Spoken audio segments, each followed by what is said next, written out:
Hi guys, and welcome to Bedtime History Relaxing.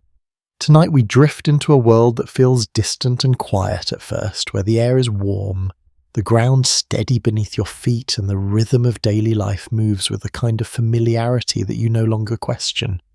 You wake to soft sounds, voices you recognize, the faint movement of wind through trees, the kind of morning that does not ask anything from you except to begin again. And yet without warning, that calm begins to thin, something shifts at the edges, a sound that does not belong, a presence that does not fit. You probably will not survive this, at least not in the way you understand survival now. So before you get comfortable, take a moment to like the video and subscribe, but only if you genuinely enjoy what I do here. And if you are listening from somewhere in the world tonight, go ahead and share your location and local time. It is always fascinating to see where these quiet journeys reach.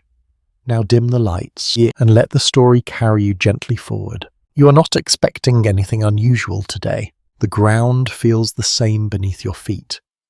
The air holds the same warmth. The small details of your surroundings remain unchanged, and that is what makes the moment so difficult to notice at first.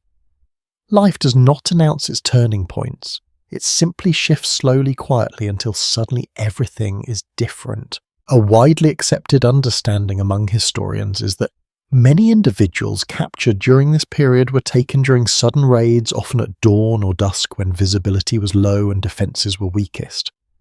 You do not know this yet, of course. You only feel that something is wrong before you understand it. The sound comes again, not natural, not familiar. Voices, but not the kind you recognize. Movement, but not in the patterns you expect.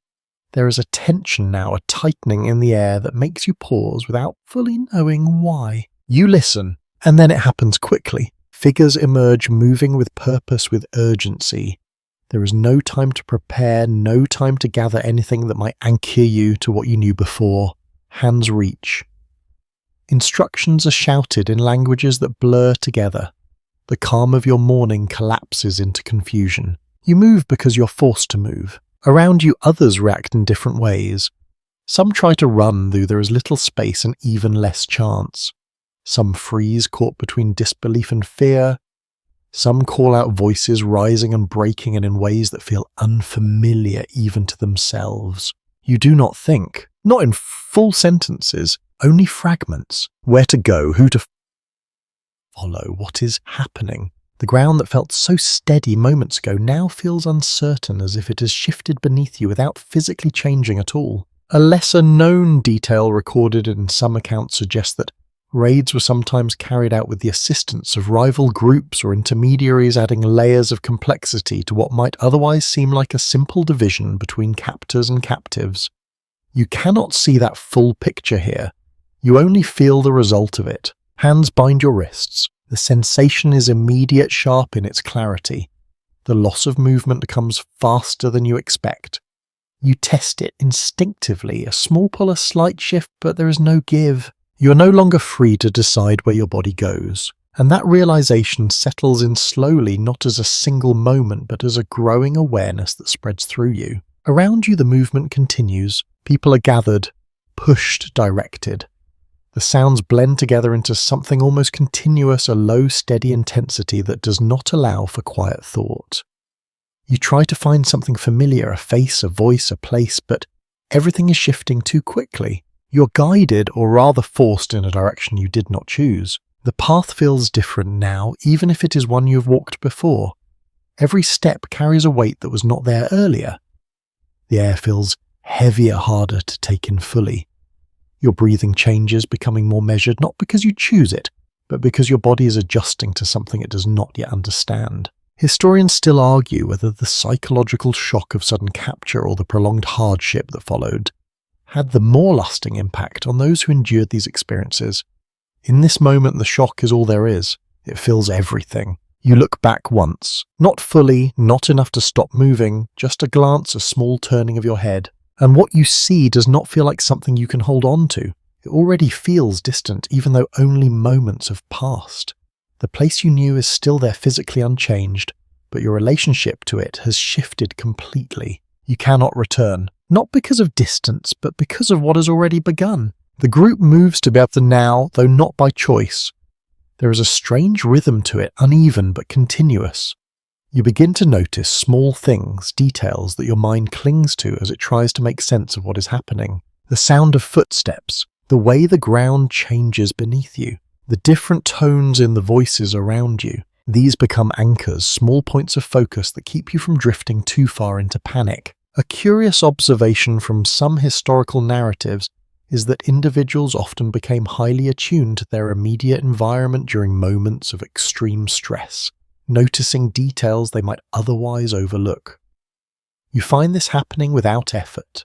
The light shifts slightly as time passes. You do not know how long you've been moving. Minutes feel longer stretched by uncertainty.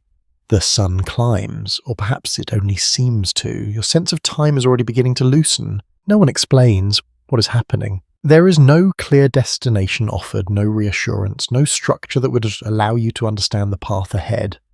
You are moving forward because you are being made to move forward, and that's enough to continue.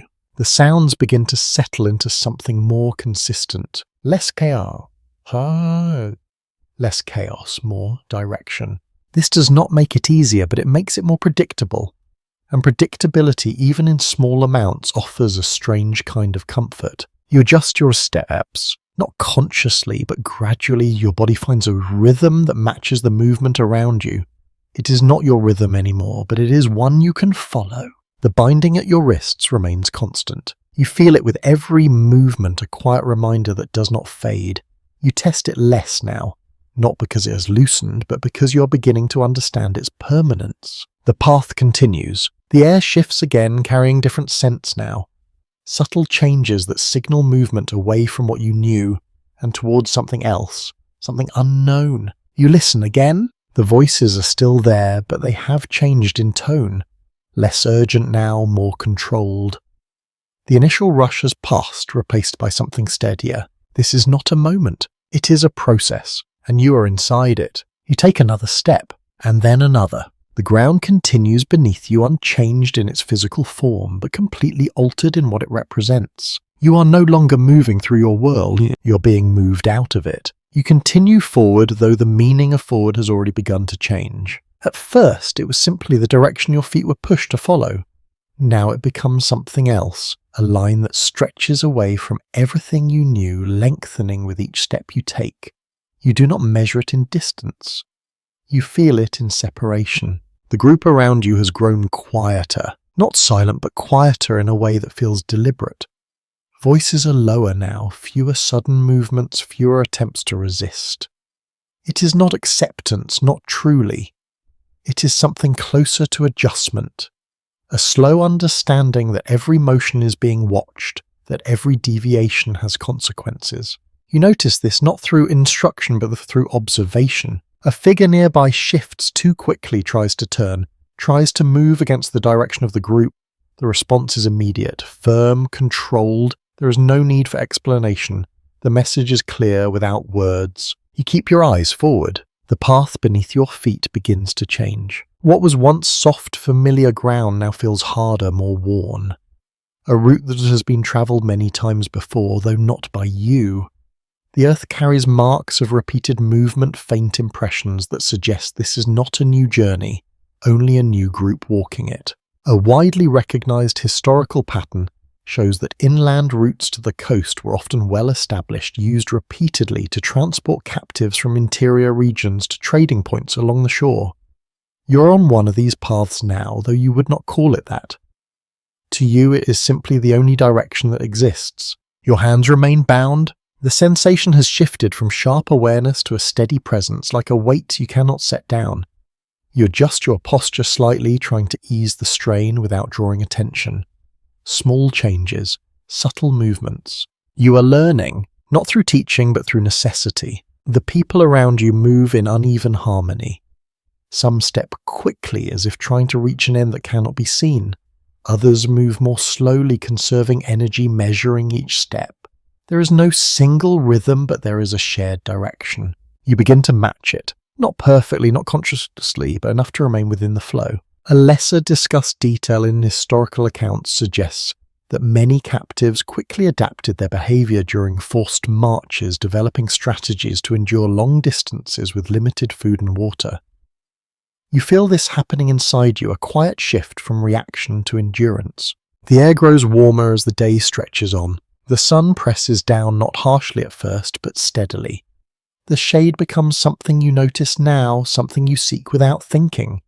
A tree, a shadow, a brief moment of relief as you pass through it. But it never lasts. The movement does not stop. You hear the sound of breathing more clearly now. Not just your own, but the collective rhythm of those around you. It rises and falls, sometimes uneven, sometimes synchronized by coincidence. It becomes part of the background, like the sound of footsteps or the distant calls that occasionally echo through the space. You do not speak. Not because you cannot, but because there is nothing to say that would change anything. Words feel unnecessary here, almost out of place. Communication happens in glances, in small shifts of movement in the way people adjust to one another without direct acknowledgement. Historians continue to debate whether communication among captives during these marches was actively suppressed or simply diminished by exhaustion and fear. From where you stand, it feels like both. The path curves slightly. You follow it without thinking, your body responding before your mind has time to question. The landscape changes in subtle ways. The density of trees, the openness of the ground, the texture beneath your feet. Each shift is small, but together they create a sense of distance travelled. You're moving farther, though you cannot measure how far. At some point the group slows, not to stop but to adjust. The pace shifts, becoming more measured, more controlled. You sense a kind of coordination now, an unspoken structure guiding the movement. You take the opportunity to breathe more deeply. The air feels different here, carrying a faint dryness that was not as present before. You notice it without fully understanding why. Your senses are sharpening, focusing on details that might once have gone unnoticed. A curious anecdote from some recorded journeys mentions that captives often developed an acute awareness of environmental changes, using them to anticipate what might come next.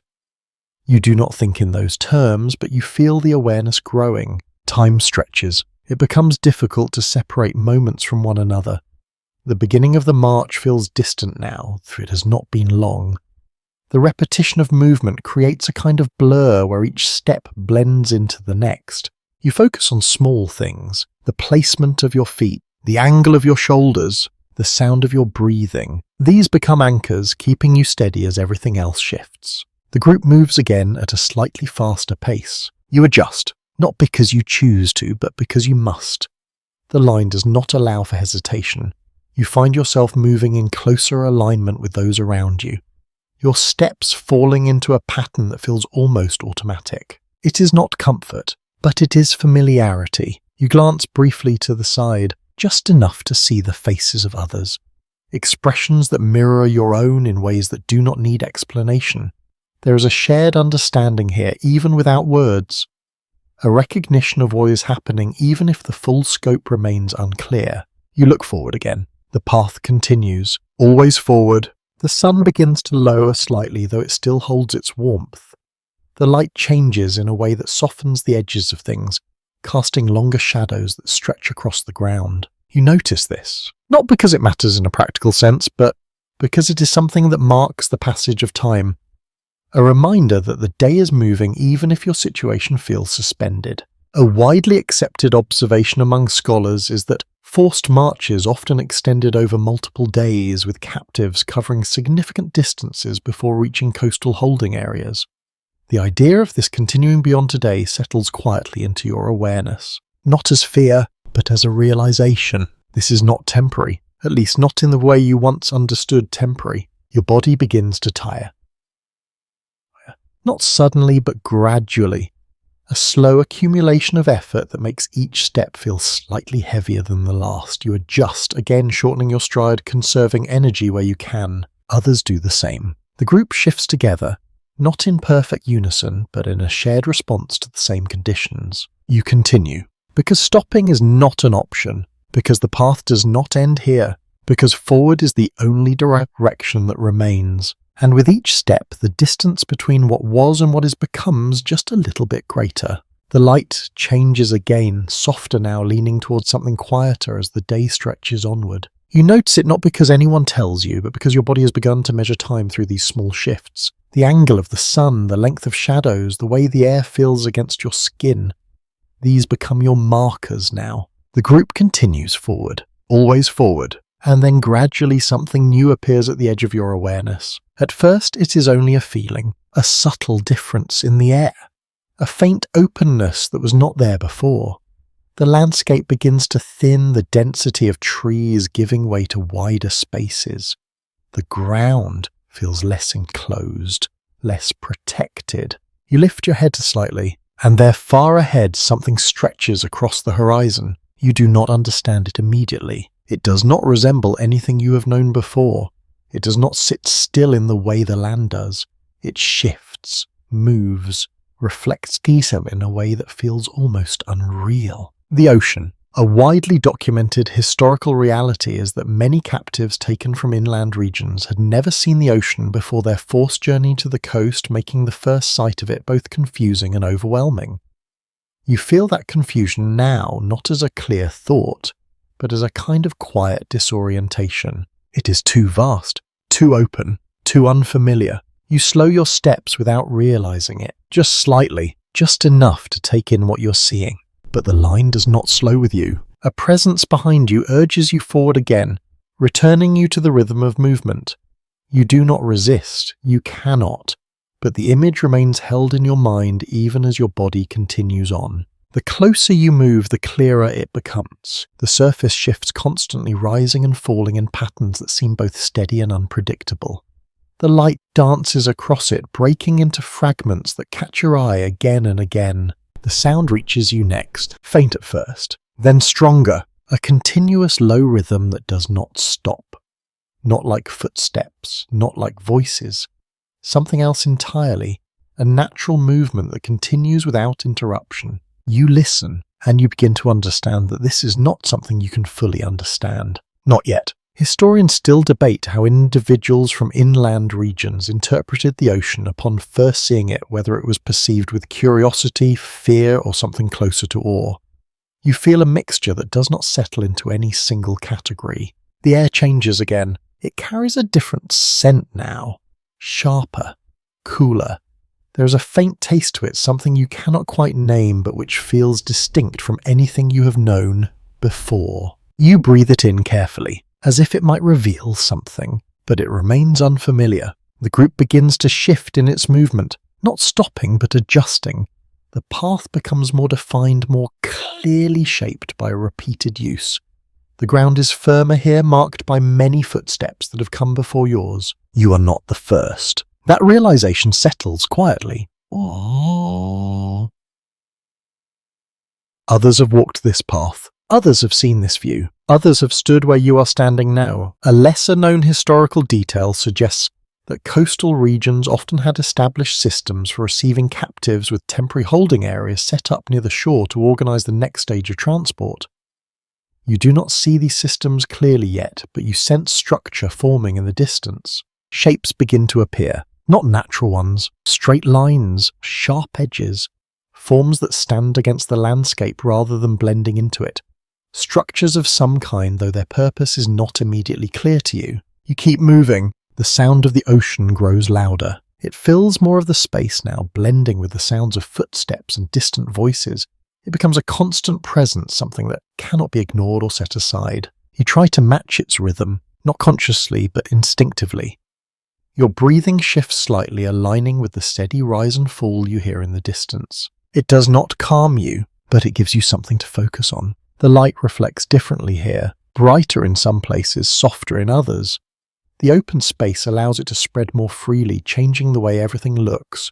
The colours feel sharper, more defined, as if the world has widened suddenly. You feel smaller, not in a physical sense, but in a way that's harder to explain. The vastness of what you are seeing places you differently within it. You are no longer contained by familiar surroundings. You are exposed to something much larger. The group moves closer to the shoreline. The ground shifts beneath your feet again, becoming looser in places more uneven. You adjust your steps carefully, finding balance where you can. You glance to the side once more. Others are looking too, not all but enough that you notice.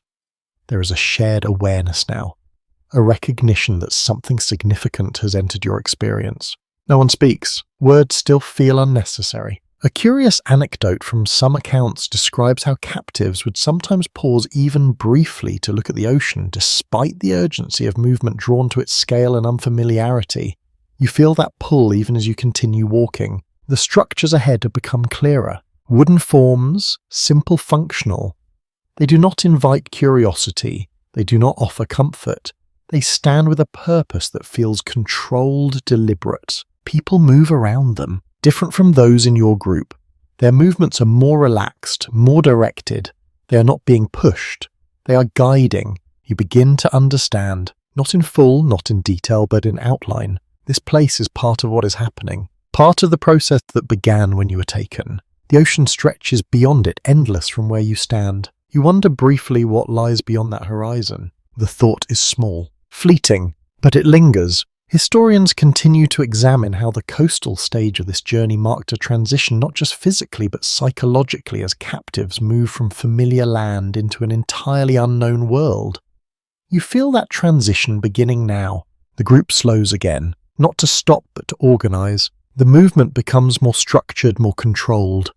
You are guided into a tighter formation, your position within the group becoming more defined. You follow, because there is nothing else to do. The sound of the ocean continues, steady, unchanging. It does not react to your presence. It does not acknowledge what is happening here. It simply exists vast and is different. You take another step and another. The shoreline draws closer. The structures grow larger. The people ahead become clearer, and with each step the sense of crossing into something entirely new deepens, settling into you in a way that does not require words. You have reached the edge of a world you understood, and beyond it something else waits. You're guided closer to the structures, and the open space begins to feel less open. What seemed wide and distant from afar now narrows into something more controlled. The movement of people becomes more deliberate, more organized. The shoreline is no longer just a place where land meets water. It is arranged, managed, watched. You feel it before you fully see it. The way your path is directed, the way the group tightens without being told, the way others nearby adjust their movements to keep everything flowing in a single direction. You are being brought somewhere specific. The ground beneath your feet shifts again, firmer in some places, worn smooth in others. The signs of repeated use are clearer here. Many have passed this way. Many have stood where you are standing now. And then you see them. The enclosures, roughly built but purposeful, wooden barriers rising just high enough to contain, not to protect. They do not blend into the environment. They stand apart from it, their function unmistakable even before you fully understand it. You slow slightly, not enough to stop, just enough to take in the shape of what waits ahead. A well-documented aspect of the transatlantic trade is the use of coastal holding areas, often called barracoons, where captives were confined before being transferred onto ships. You do not know that word. You only see the space and feel what it means. The group is directed toward one of these enclosures. You feel the shift immediately. Movement becomes tighter. The open rhythm of walking compresses into something more restricted. The space between you and those around you closes.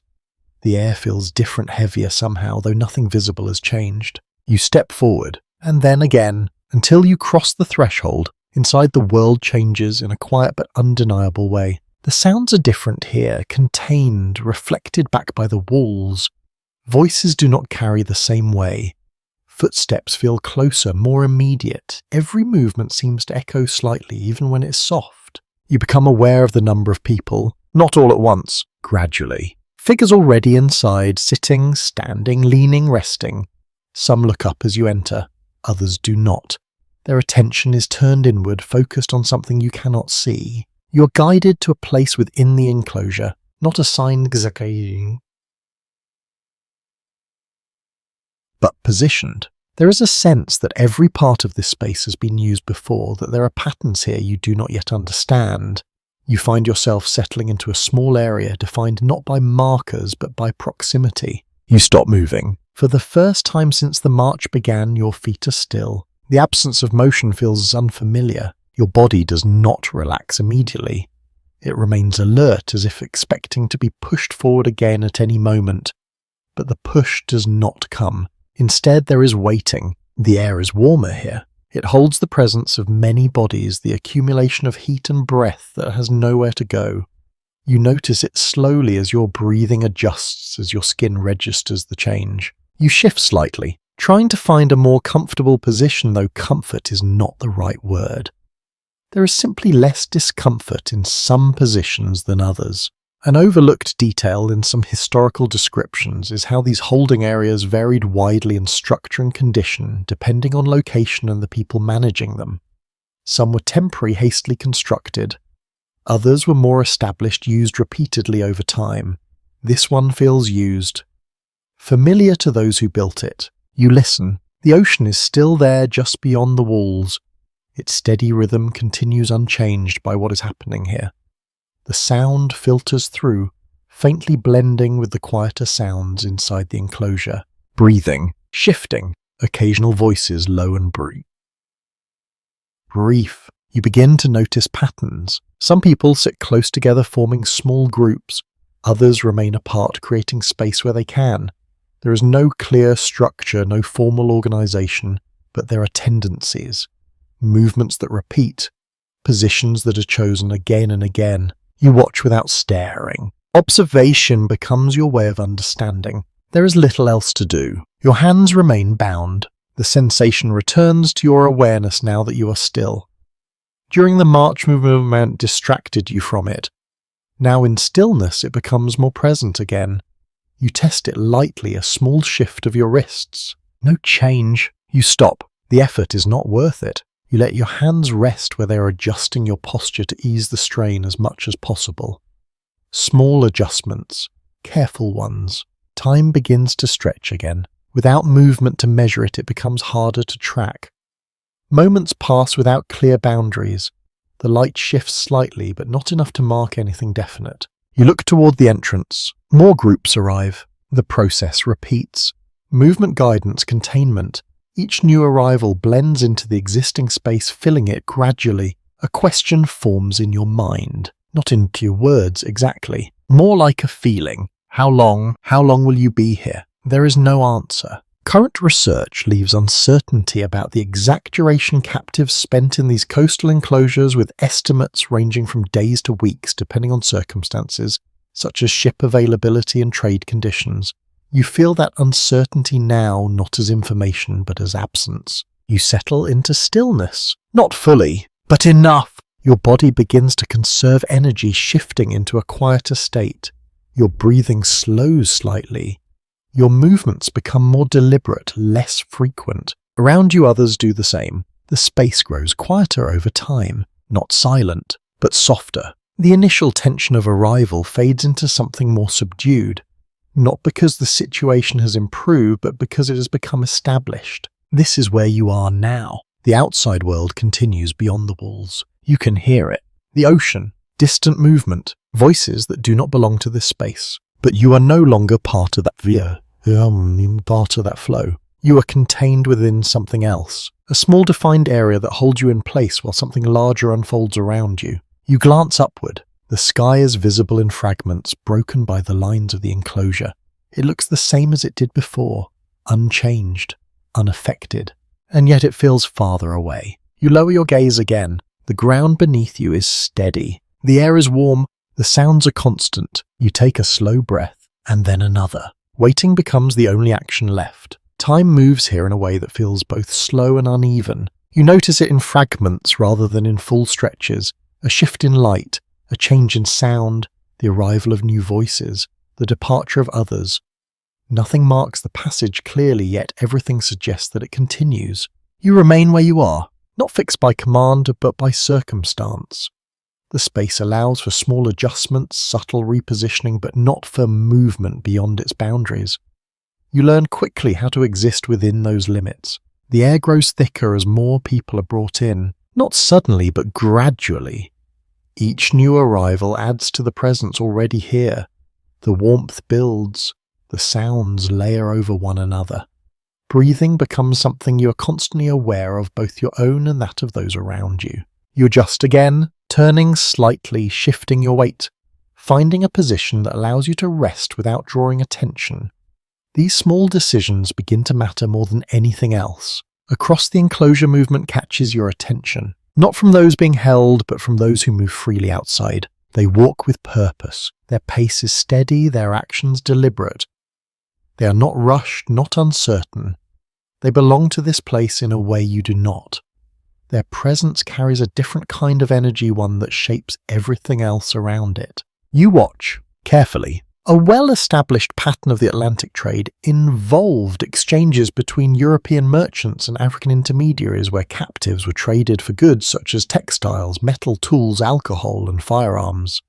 You cannot see all of these details clearly, but you sense the structure of it. Objects are brought. Objects are taken. Movements repeat. There is a rhythm to it, though it is not one you are part of. You begin to notice the items more clearly. Bundles of cloth, containers, objects that reflect light in sharp, bright flashes. They are handled with care, examined, moved, exchanged. Each action carries intention. Each action leads to another. Nearby, a small group is brought forward. You do not hear everything that is said, but you see enough. Gestures, indications, a kind of selection that is quiet but precise. You understand something then. Not fully, but enough. This place is not just for holding. It is for sorting, for deciding, for preparing what comes next. An often overlooked detail in historical records is how structured and methodical these exchanges could be, with systems in place to assess individuals based on age, health, and perceived strength. You feel the weight of that process even without witnessing it directly. You lower your gaze, not out of fear alone, but out of instinct. Watching too closely feels dangerous, though you cannot explain why. You focus instead on what is near, the ground beneath you, the texture of it, the small variations that your eyes can follow without drawing attention. You let your awareness narrow, keeping your thoughts contained. But the sounds continue, voices rising and falling in patterns you begin to recognize. Different tones, different intentions. Some are sharp and direct, others more measured, almost conversational. You do not understand the words, but you understand the structure. A voice speaks, another responds, a pause, then movement. The pattern repeats. Historians continue to explore how communication across language barriers functioned in these settings, with gestures and repeated interactions forming a kind of shared understanding over time. You see that happening here even if you are not part of it.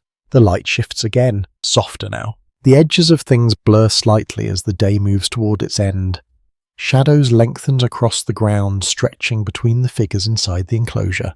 You feel the change in temperature, subtle but present. The heat does not disappear, but it eases slightly, allowing for a different kind of breathing, a slower rhythm. You take advantage of it, letting your body settle a little more, not fully relaxed, but less strained. Across from you, someone shifts position, slowly, carefully. Their movement mirrors your own in a way that feels almost unintentional. You're all adjusting to the same conditions, finding small ways to exist within them. A curious note from some accounts describes how captives would sometimes develop silent forms of awareness with one another, recognizing shared experiences without direct communication. You sense something like that now, though it remains unspoken. The enclosure feels smaller as time passes, not physically but perceptually. The boundaries become more present in your awareness.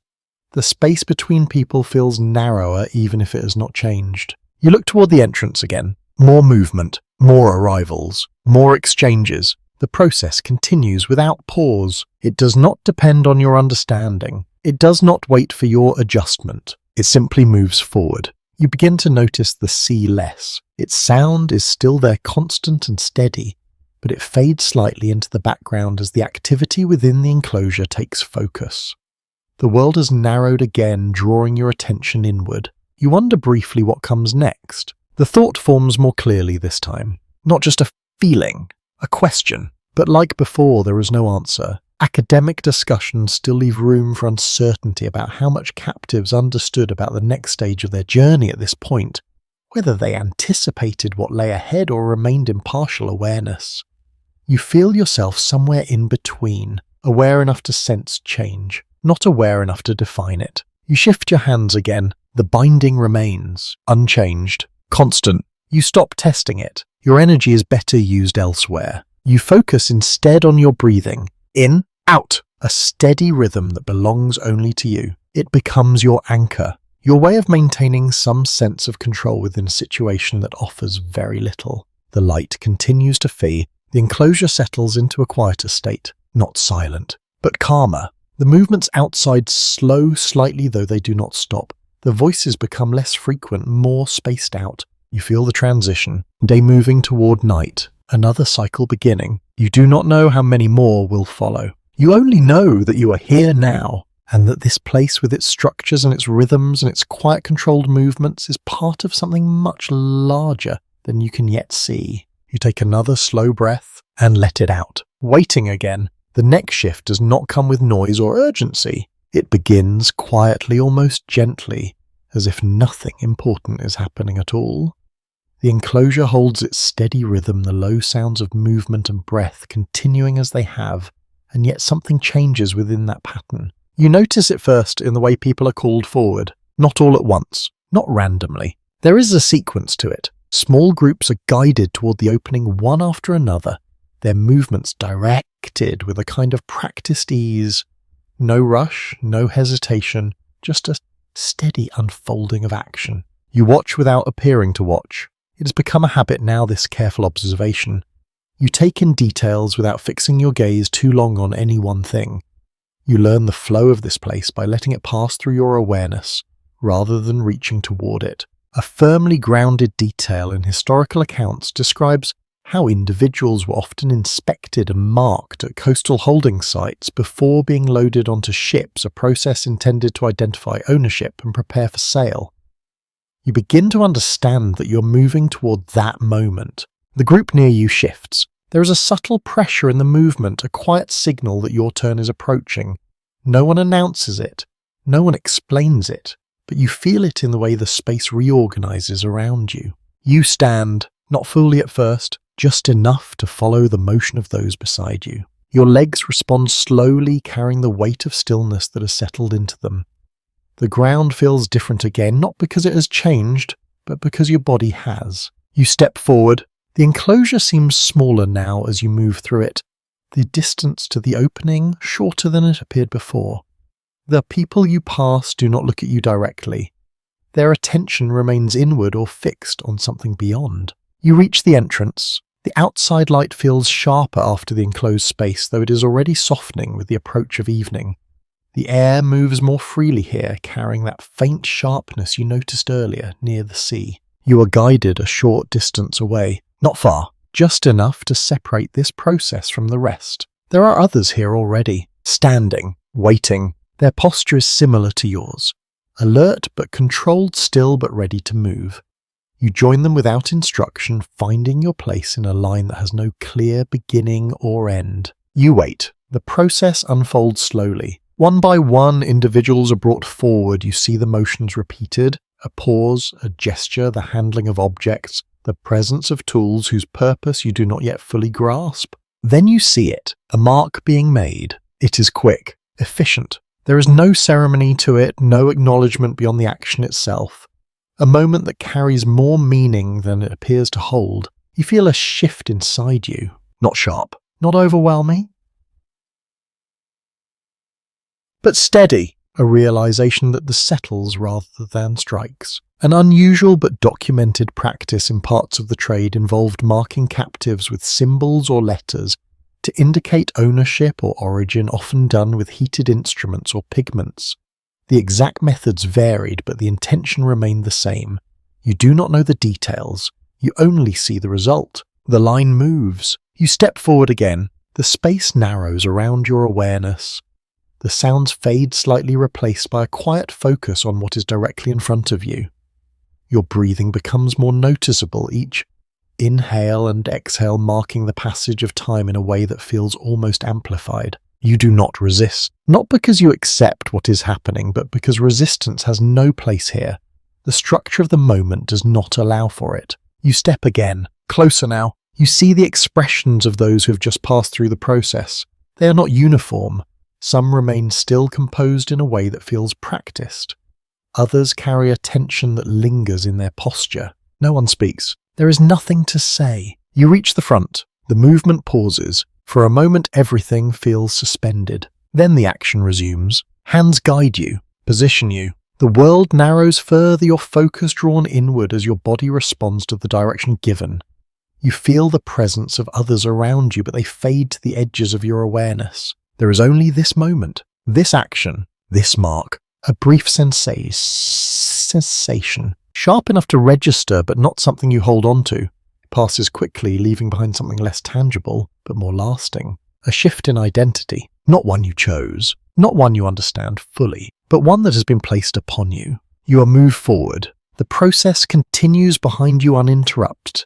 The line remains. The sequence repeats. You do not look back. Not because you are told not to, but because the act of looking back feels unnecessary. What has happened cannot be undone by seeing it again. You're guided toward another area, closer to the shoreline now. The sound of the ocean grows stronger once more, filling the space with its steady rhythm.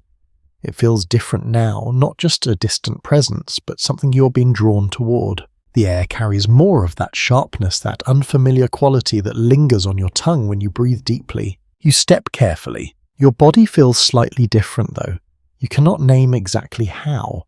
The mark is not something you can see, but you feel its presence in a way that is difficult to describe. It is not physical alone. It is something else, a transition. Some historians continue to question how individuals interpreted this moment, whether it was understood immediately as a loss of identity or experienced more gradually as its consequences unfolded.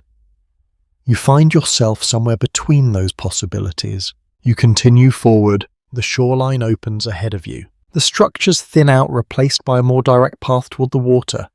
You see movement there.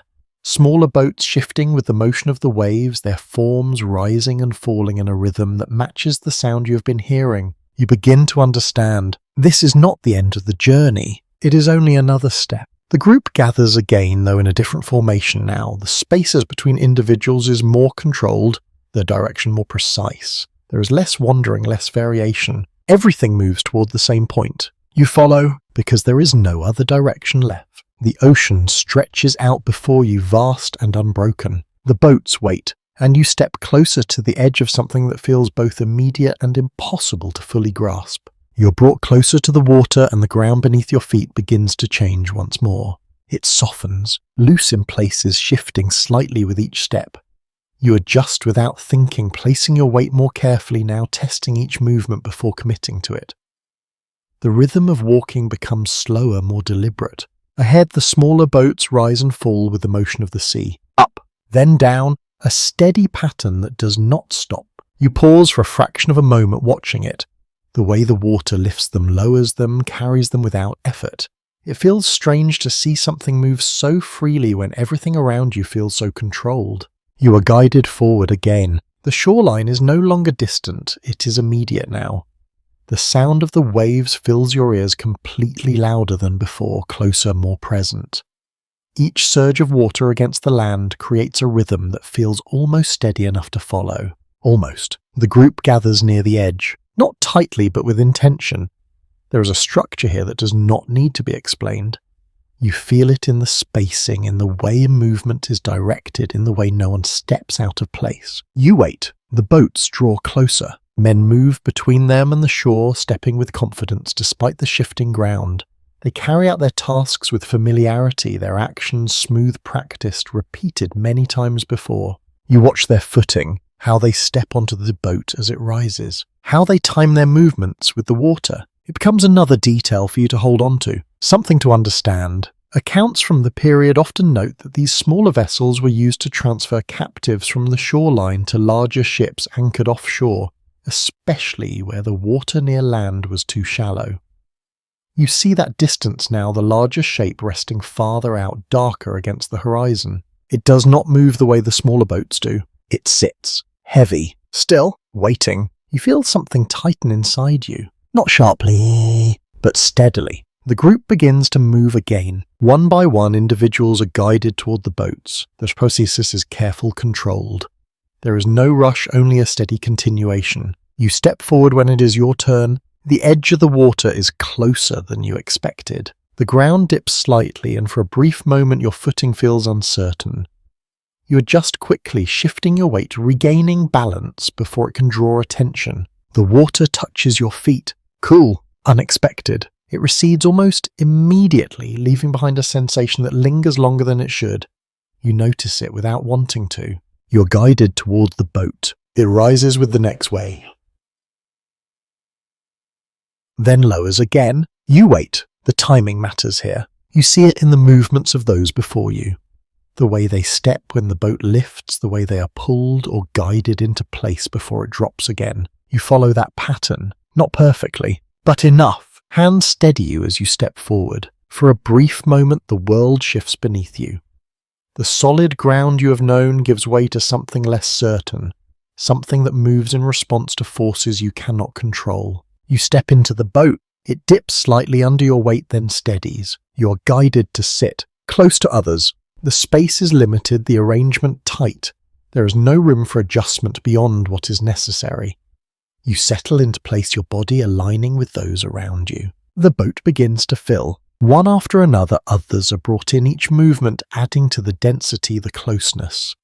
The air changes quickly, becoming warmer, more contained despite the open surroundings. You feel the shift, not just physically, but in the way your awareness narrows again. There is less space now, less distance between you and everything else. A detail mentioned in some records suggests that these transfers were often carried out in multiple trips with small boats ferrying groups back and forth between shore and ship. You sense the repetition in the way the process unfolds, though you only experience your part of it. The boat moves. At first it is subtle, a slight shift, a gentle pull away from the shore. Then more clearly, the distance between you and the land begins to grow. You feel it before you fully see it. The change in balance, the different rhythm beneath you. The sound of the water changes too, no longer breaking against the shore but surrounding you on all sides. You look up. The shoreline is still there, close enough to see clearly, but already different. The structures, the enclosure, the movement of people, all of it begins to feel less immediate, as if a thin layer has been placed between you and what you just left. You do not look for long. The motion of the boat draws your attention back, up, then down, a steady rise and fall that your body has not yet learned to follow. You feel it in your balance, in the way your muscles adjust without your permission, trying to keep you steady. You hold still, letting your body find its way. Around you others do the same. Some remain rigid, resisting the movement. Others shift more fluidly, adapting more quickly. There is no single response, only different ways of meeting the same experience. The larger ship grows closer. It no longer sits at the edge of your vision. It fills it. Tall, dark. Its sides rise above the water in a way that feels unnatural, as if it does not belong to this place. You see lines opening shapes that suggest purpose without revealing it fully. You feel smaller again, not because of distance this time, but because of scale. There is something about the ship that absorbs attention, that pulls your focus toward it whether you want it to or not. Some observers of this period describe these vessels as overwhelming to those encountering them for the first time, their size and structure unlike anything in inland environments.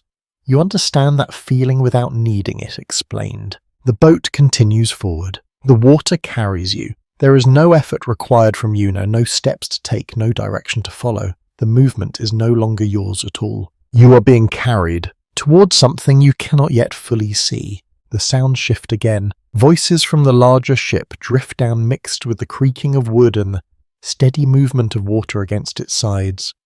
The combination creates a new rhythm, one that feels more complex, more layered. You listen, trying to make sense of it, but it remains unfamiliar. The boat slows as it approaches. The movement becomes more controlled, more precise.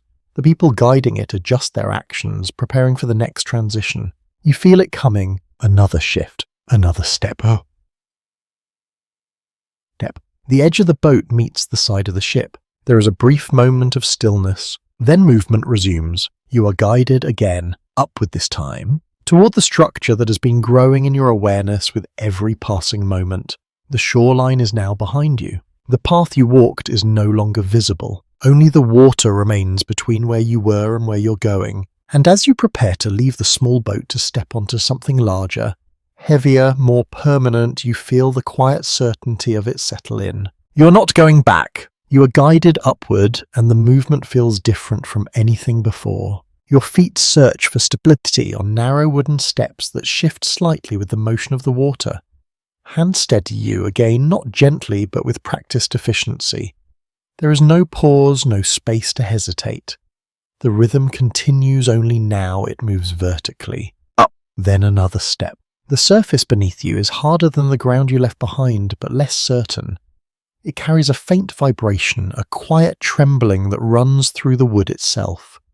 You feel it through your feet, through your legs, through your entire body as you climb. You do not look down. There is no need. The direction is clear. When you reach the top, the space opens suddenly. For a brief moment, there is more air, more light, more distance between you and the others.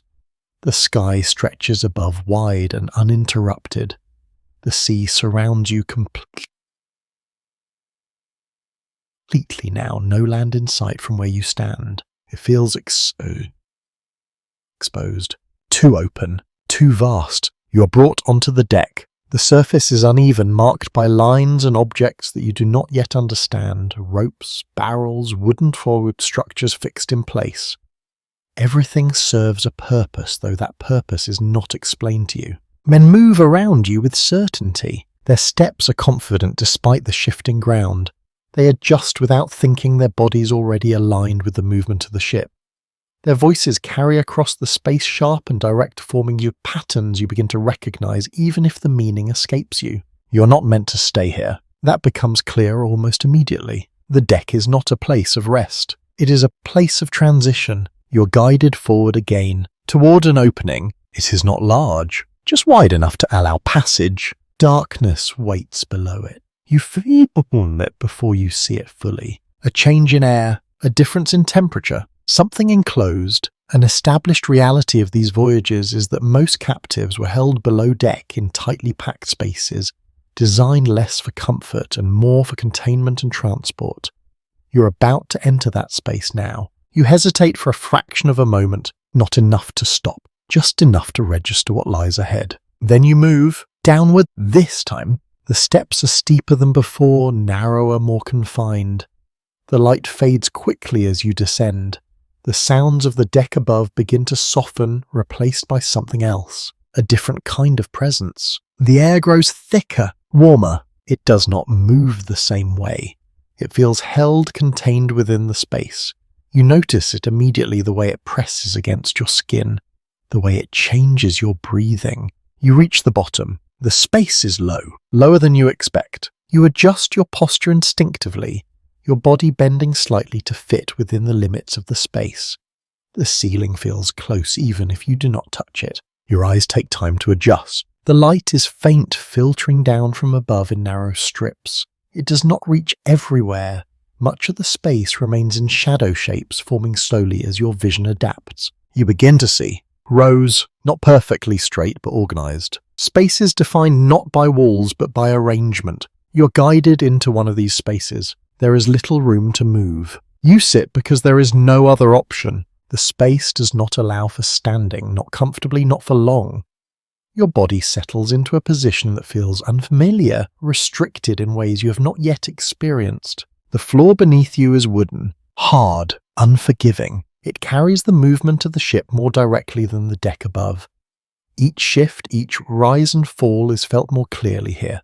You steady yourself, your balance adjusting again. Around you others are already present. You hear them before you see them clearly. Breathing, movement, the quiet sounds of bodies shifting in limited space. As your eyes adjust further, their forms become clearer.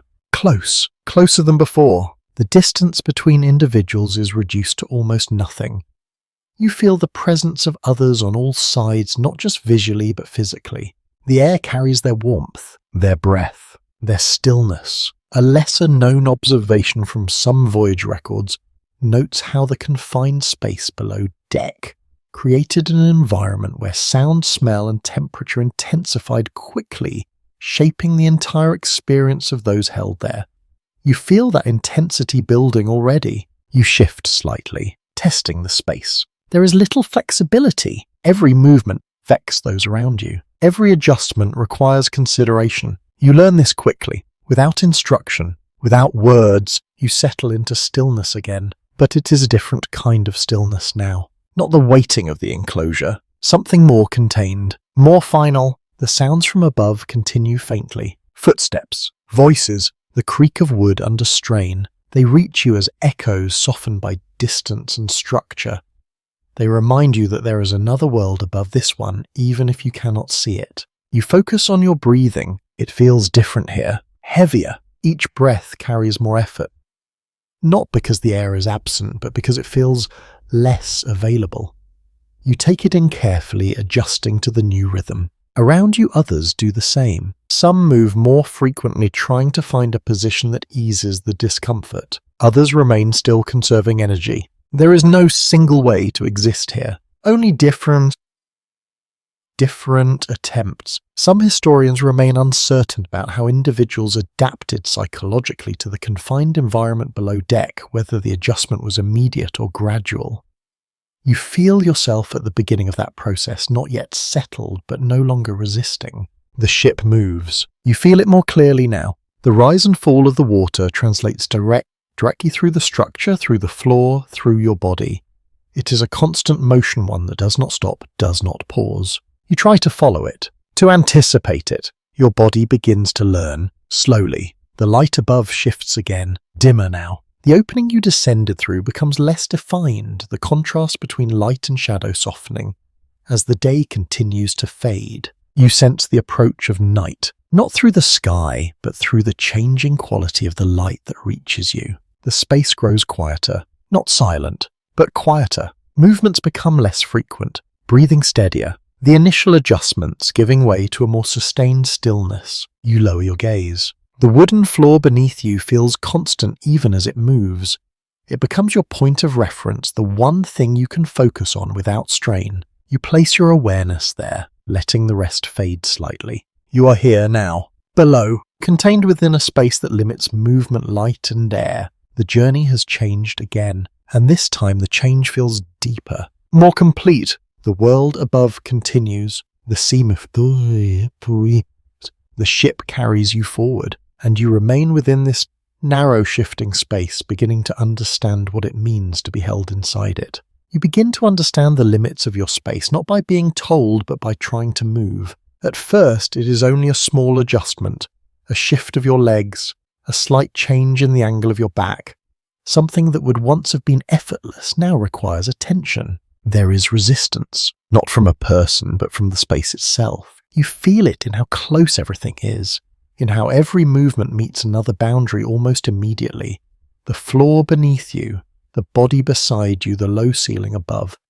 All of it forms a kind of enclosure that does not need walls to define it. Then you feel it more clearly. The metal, cold at first, then simply present. Your ankle is fixed in place by a shackle that you did not fully register when you were guided here. The chain connects you to others in the row-linking movement in a way that removes any sense of independence. You test it, just slightly, a careful pull. There is no give. The chain responds with a faint sound, a quiet reminder that does not need to be repeated. You stop immediately, not because you are told to, but because the result is already clear. Your movement is no longer your own. Well-preserved ship records describe how captives were often secured in rows using iron shackles, a system designed to restrict motion and maintain order in extremely confined conditions. You are part of that system now, though you experience it not as design, but as a constant presence. You lower your foot again. The weight settles. You adjust your posture, trying to find a position that does not strain the connection. It is not easy. Every angle creates a new pressure point, a new discomfort that you must learn to manage. Around you, others shift in similar ways. Small movements, careful ones. The chain reacts each time, producing a faint rhythmic sound that blends into the background. It becomes part of the environment, like the creaking of the ship or the distant movement above. You listen to it, not because you want to, but because it is there. You begin to notice patterns, the way the chain moves when someone shifts too quickly, the way it settles again when everyone becomes still, the shared connection that links your movement to theirs, whether you intend it or not. You are no longer moving alone. That realization settles slowly. You try to align your movements with those beside you, not out of cooperation exactly, but out of necessity. If you move in a way that disrupts the balance, the chain responds, the discomfort spreads. So you learn to move with the group, to adjust your timing, to minimize the impact of each shift. A lesser-known detail in some first-hand accounts mentions how captives developed a kind of coordinated stillness over time, reducing unnecessary movement to conserve energy and avoid added strain from the chains. You feel the beginnings of that coordination forming around you. The air feels heavier now. More than before, it settles in layers, warm and unmoving. You take a breath and notice the effort it requires. Not enough to stop you, but enough to be present. You slow your breathing. In, out. Measured. Deliberate. It helps. Not much, but enough. The light above has dimmed further. The narrow opening that once let in clear lines of brightness now offers only a faint glow. Shadows fill the spaces between you and the others, softening the edges of everything. You can still see, but not clearly. Shapes blur. Details fade. The world reduces to what is closest. The sound of the ship continues, a constant creak, a subtle strain in the wood as it responds to the water. It moves through the structure, through the floor, through your body. You feel it more than you hear it. The motion is steady. Predictable. You begin to anticipate it. Your body adjusts without conscious thought, leaning slightly with each shift, finding balance in a way that becomes almost automatic. Some researchers have noted that the constant motion of the ship could create a strange sense of rhythm over time, one that individuals either resisted or gradually adapted to.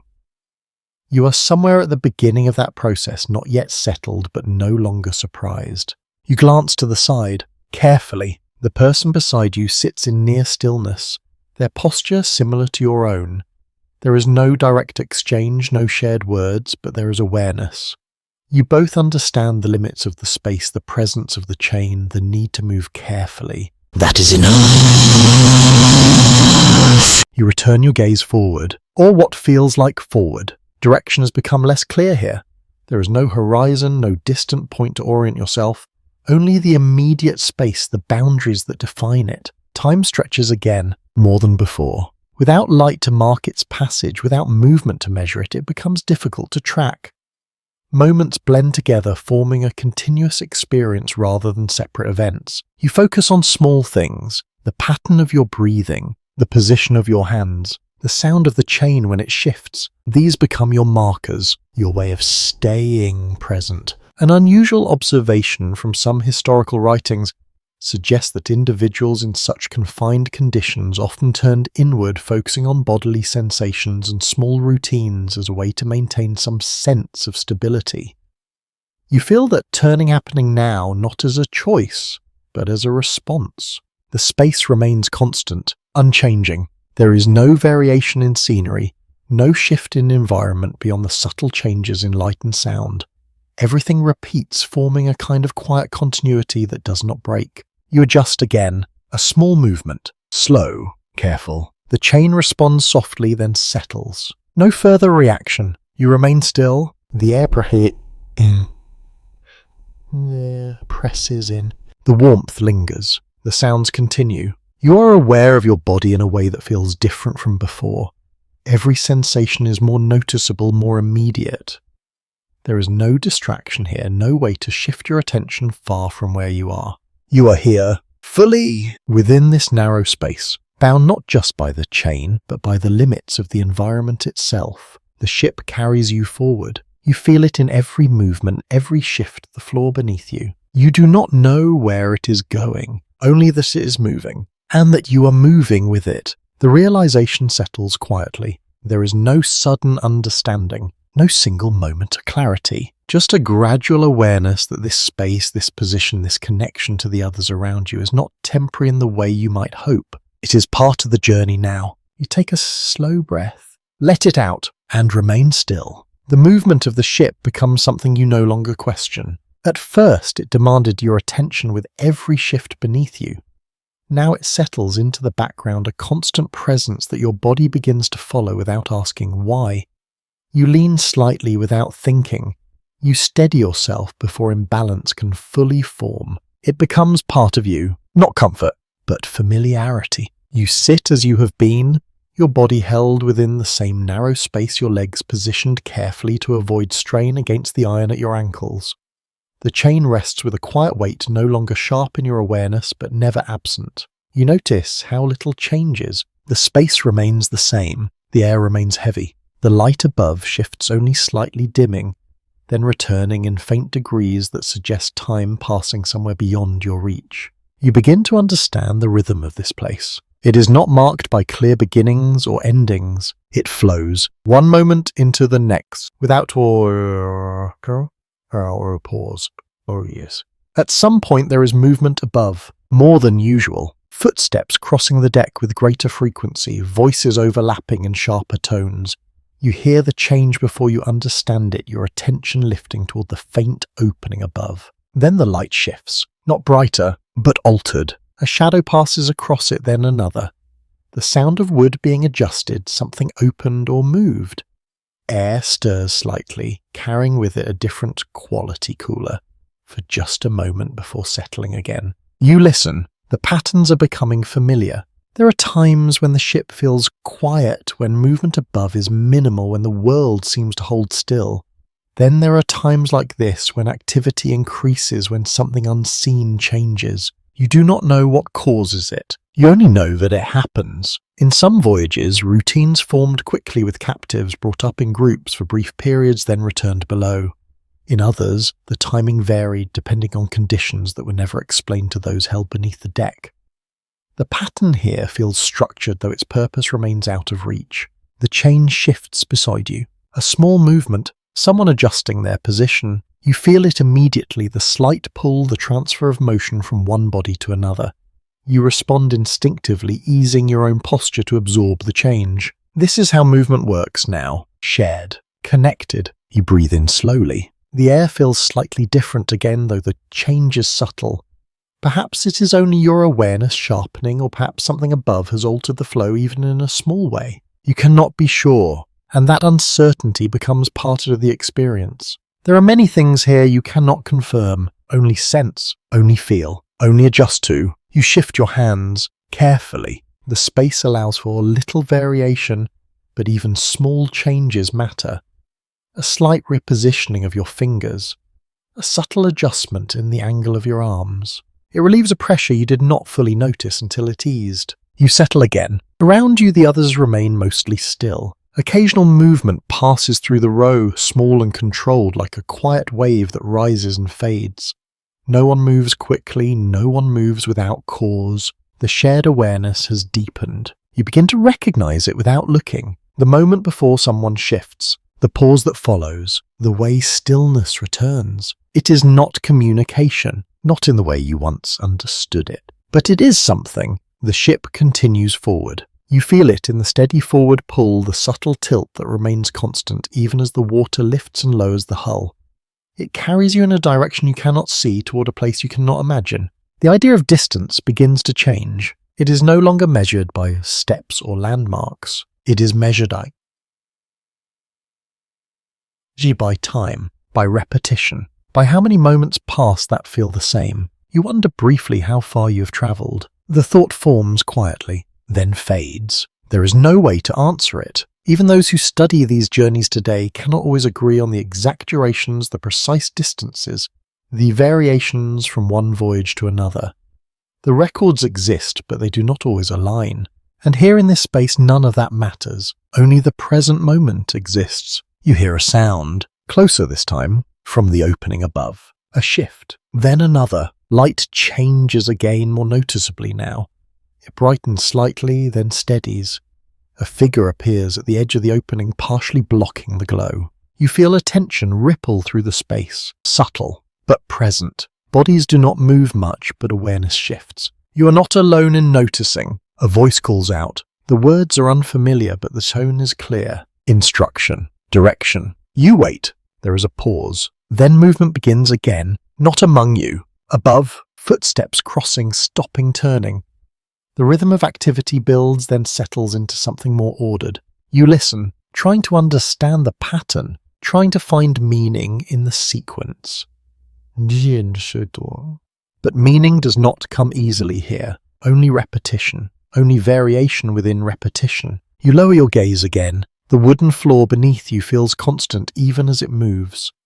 It becomes your reference point once more, the one thing that remains unchanged within the shifting environment. You focus on it, the grain of the wood, the faint marks left by time and use. They hold your attention, give you something steady to return to. The air presses in again. The moment of change above passes, leaving behind only a slight difference, one that fades as quickly as it came. You breathe.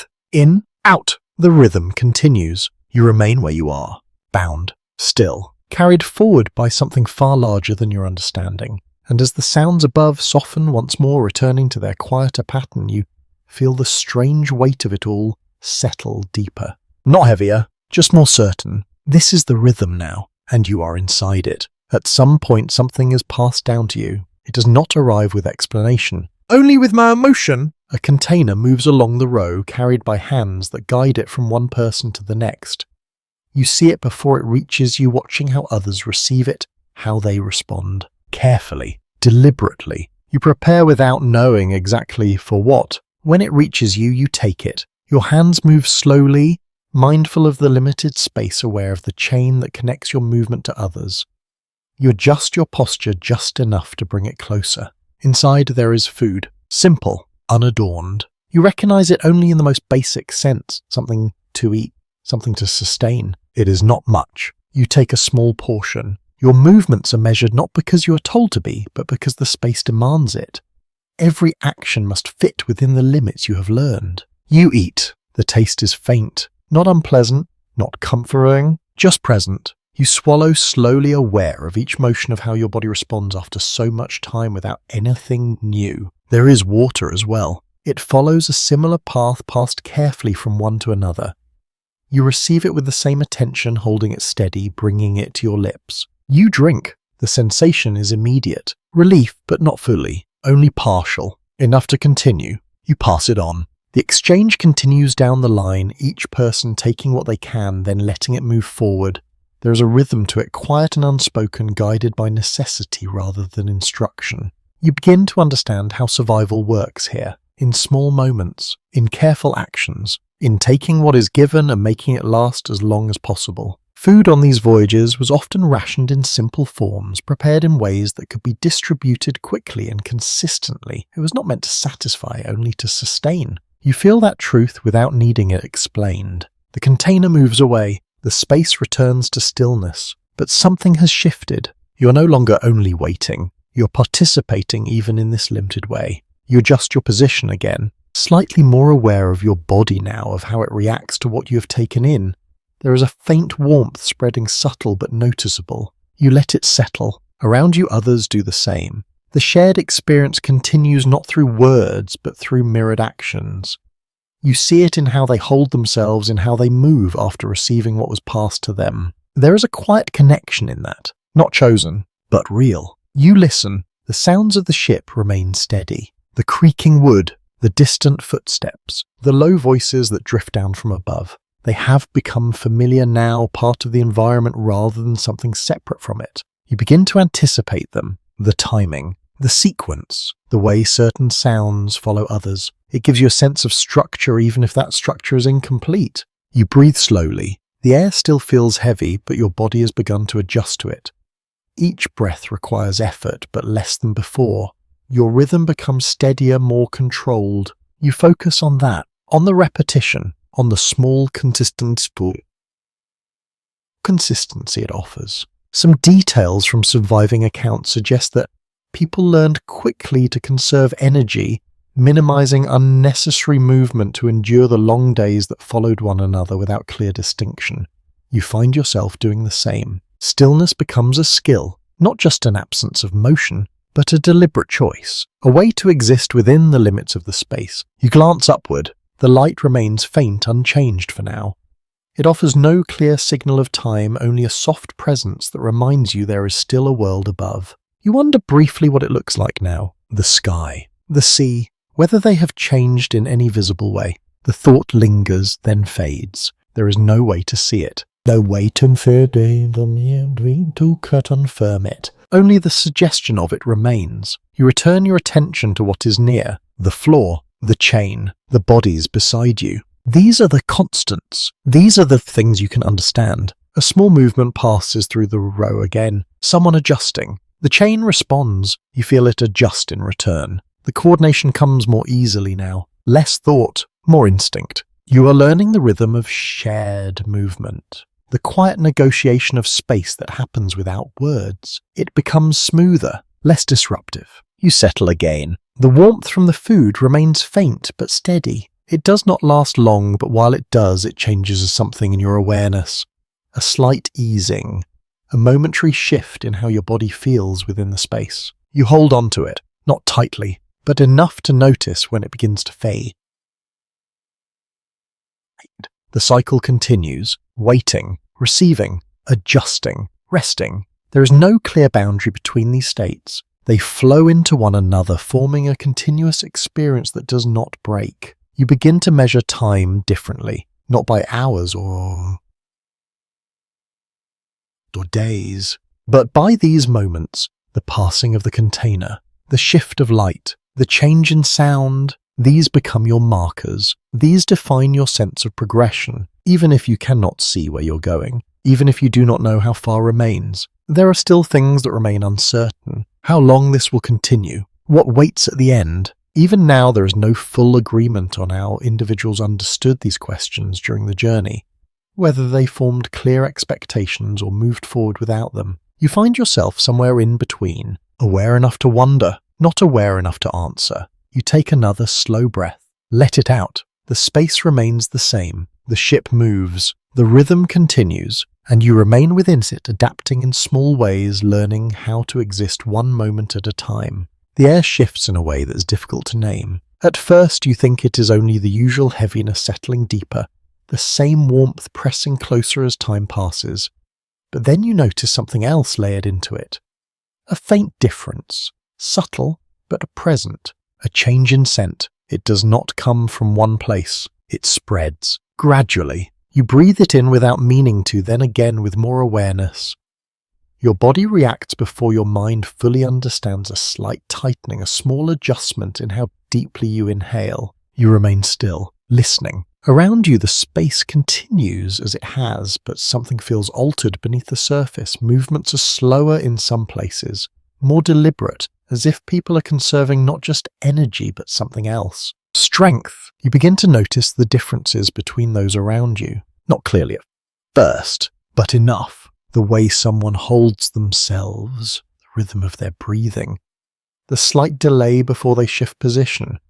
Small variations that begin to stand out in a space where everything once felt the same. Some remain steady, others less so. You do not look directly. You sense it. The change moves quietly through the row. It is not announced. It is not explained. But it is there. Illness in confined conditions like this did not need time to spread in the way you might expect. It moved quickly, carried through air, through contact, through the simple closeness of bodies that had no distance between them. You feel that reality without needing to see all of it. A small movement draws your attention. Someone nearby shifts more than before. Not the careful adjustment you have grown used to, but something less controlled. The chain reacts with a sharper sound, the motion travelling through the row. You respond instinctively, easing your position, reducing the strain. The movement settles again, but the moment lingers. You become more aware now of every sound, every shift, every breath. The space feels tighter even though nothing has changed physically. Your awareness has expanded, filling in details that were once blurred together. You listen. There is a difference in the breathing around you. Not all at once, but in places. Some breaths are deeper, others shorter. Some steady, others uneven. You do not know what each one means, but you feel the variation. There are accounts that describe how quickly conditions below deck could affect the body, especially when air, water, and space were limited. Strength did not fade all at once. It changed in stages, sometimes quietly, sometimes in ways that could not be ignored. You remain still. Your own breathing becomes something you monitor closely now. In, out, steady. You hold on to that rhythm. It gives you something to focus on, something to keep consistent when other things begin to shift. The light above flickers slightly, not brighter, but uneven. A shadow passes, then another.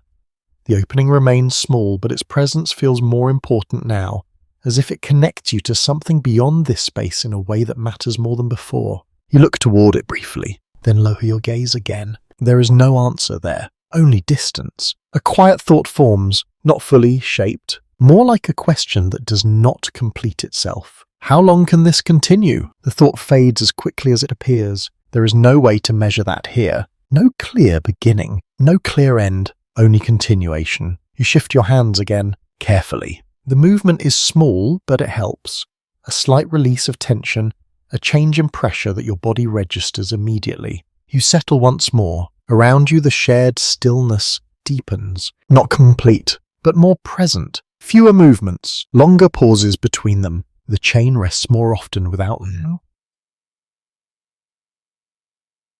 You begin to sense that stillness is not just comfort. It is preservation, a way of holding on to what remains. There are moments when the space feels almost quiet, not silent, but close. In those moments, your awareness sharpens further. You notice things you might have missed before. The faint movement of air near the opening, the way the ship shifts slightly more in one direction than another, the pattern of sounds above, how they rise and fall without ever fully stopping. These details become your focus, your way of remaining present. A lesser-known observation from some journeys is that even in these conditions, individuals found ways to track subtle changes to build a sense of continuity from very little. You find yourself doing the same. You listen again. There is a sound. Different. Not loud, but distinct. A pause follows it. Then another sound softer. You do not understand what it means, but you recognize that it matters. The space responds in a way that's hard to describe. Not movement. Not exactly, but a shift in awareness, as if everyone has noticed even without looking. You remain still, your breathing steady, your body aligned with the rhythm you have learned. There are many things you cannot see, many things you cannot confirm. Even now, there is no single explanation for how people made sense of these moments, how they interpreted the changes happening around them without full understanding. You exist within that uncertainty, not knowing, only feeling, only adjusting. The air remains heavy. The warmth persists. The closeness does not change. And yet within all of that there are shifts. Subtle. Constant. You take another slow breath. Hold it for a moment. Then release it. The ship continues forward. The space remains. And you stay where you are aware now in a deeper way, sensing the fragile balance within this confined world and the quiet changes that move through it without warning. The sounds above begin to take on clearer shapes in your mind. At first, they were only background, a distant layer that rose and fell without meaning. Now, after so many moments spent listening, you start to notice how certain sounds follow others, how patterns form and repeat. Footsteps cross the deck in steady lines, then pause, then return. Voices rise not in chaos, but in sequences. One voice calls out, another answers. There is a rhythm to it, structured in a way that feels intentional, even if the purpose remains just beyond your understanding. You lie within that rhythm, below it, carried by it. The ship itself speaks in its own language. Wood shifts against wood, a low constant strain that moves through the structure. It is not a single sound, but many layered together. A long creak that stretches, then settles. A shorter one that answers it. A faint knock somewhere deeper in the hull. You feel it all through the floor, through your body. It becomes a kind of quiet conversation, one that continues without pause. You begin to recognize certain moments. When the ship leans slightly more to one side, the sounds change. When the water strikes more firmly against the hull, the pattern shifts again. Each variation teaches you something, even if you cannot name it fully. You are learning the ship, not as an object, but as a presence. There are times when the footsteps above grow heavier, more concentrated in one place. You imagine movement activity gathering at a point you cannot see. Then it disperses again, spreading out across the deck, returning to its usual pattern. You wonder what causes it. A task, a change, something that requires attention, but the answer remains above you, out of reach. In many journeys like this, the people above followed routines shaped by wind, water, and the needs of the vessel. Sails adjusted, direction changed, tasks repeated at certain times, though those below are rarely told why. You sense that structure without seeing it. A faint rush of air drifts down through the opening. It is brief, but noticeable, cooler than what surrounds you. You take it in instinctively, your body responding before your thoughts can form. For a moment, the heaviness lifts just slightly enough to remind you that the air beyond this space is different. Then it fades. The space returns to its steady warmth. You listen again. There is laughter above. Short, sharp. It carries differently from the other sounds, lighter, less controlled. It reaches you clearly, then disappears, just as quickly absorbed into the larger rhythm of movement. You do not understand it. Not the reason, not the moment. But you recognize it as something separate from everything else you have heard. Your attention lingers on it for a moment, then returns inward. The space around you remains constant, the same closeness, the same limits. But your awareness has expanded. You hear more now, notice more. Even the smallest variations stand out. Someone shifts 2 places away. The chain responds. You feel it adjust, then settle again. The coordination has become easier, more instinct than effort. Your body has begun to anticipate the shared movement, responding before the full motion reaches you. You breathe slowly. The rhythm remains steady. In, out. You match it to the sounds above, not consciously, but gradually. The footsteps, the creaking wood, the distant voices all form a pattern that your breathing begins to follow. It creates a strange sense of alignment. Not control, but connection. You're part of the rhythm now, even from below. There are moments when the ship seems to quiet. Not completely, but enough that the smaller sounds stand out more clearly. A faint scrape, a soft thud, the subtle movement of something being shifted or adjusted. In those moments, you listen more closely, trying to understand, trying to find meaning, but meaning remains distant. Even those who study these journeys now do not always agree on how much those below could interpret from these sounds, how much understanding formed from listening alone. You exist within that uncertainty. You hear, you feel, you respond, but you do not fully know. The light above shifts slightly again. A shadow passes, then another. The opening remains your only connection to the space above, and even that connection is limited, fragmented by the angle, by the distance, by the structure itself. You imagine the deck, the open sky, the sea stretching in all directions. The thought comes more easily now, not as something foreign, but as something you remember seeing. It feels distant, but not gone. You hold on to it briefly, then let it pass. Your awareness returns to what is near. The floor, the chain, the bodies around you. These are the constants. These are what you can rely on. A faint vibration runs through the ship, stronger than before. Not sudden, but noticeable. The pattern of movement changes slightly, the rise and fall becoming more pronounced. Your body responds, adjusting your balance without conscious effort. Something above has shifted. You can hear it. Voices raised slightly louder, footsteps moving more quickly. The rhythm has changed. You do not know why. There are many things about this place that remain unclear, even to those who try to piece it together later. Changes happen for reasons that are not always recorded, not always understood. You feel that lack of clarity now. The movement steadies again, gradually. The ship returns to its previous rhythm. The sounds settle. The air remains the same. The space holds you as it has. You take another slow breath. Let it out. The patterns continue.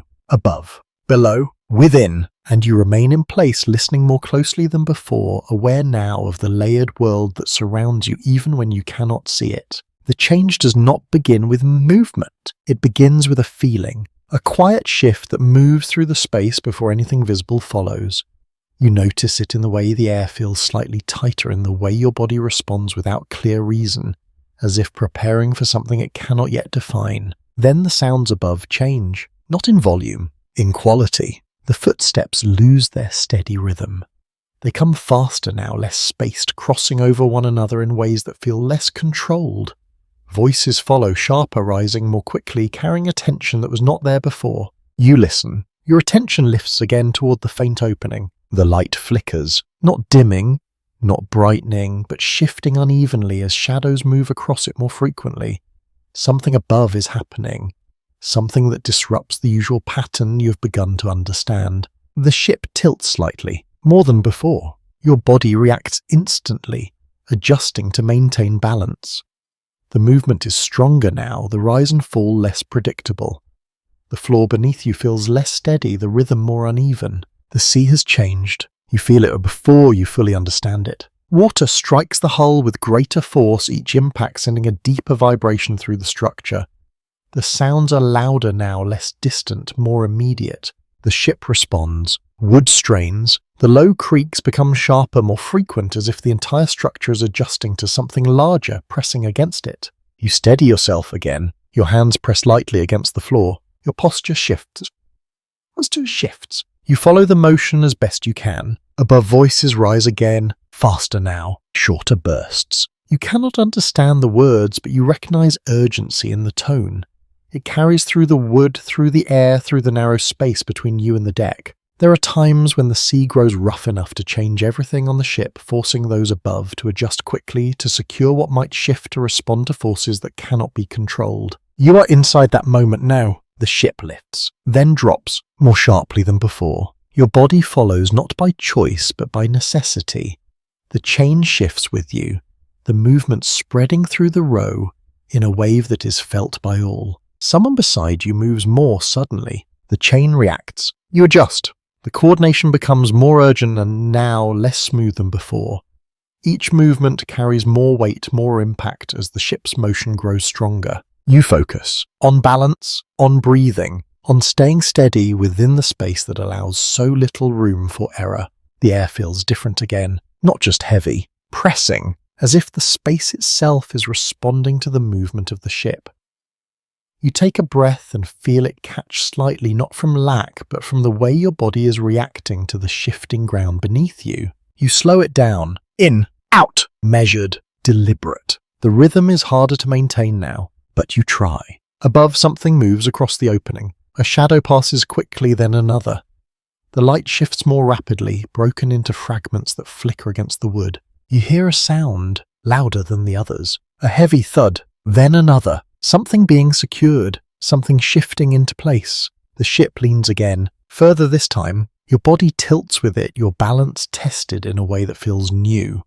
You press your weight carefully, adjusting your position to follow the angle. The chain tightens briefly, then loosens. You settle again. The motion continues. Unpredictable now. The steady pattern you had begun to follow is gone, replaced by something more chaotic, more demanding. There is no clear rhythm, only variation. You listen, trying to find a pattern, trying to anticipate what comes next, but it changes too quickly. Some who later tried to describe moments like this could not agree on what was most difficult, the movement itself, or the uncertainty of it.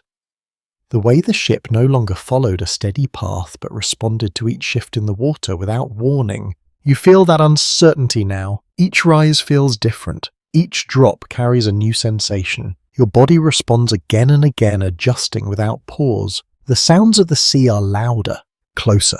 The water does not simply touch the ship now. It strikes, it pushes against it, surrounds it in a way that feels more immediate, more present. You hold still as much as you can. Movement is no longer something you control.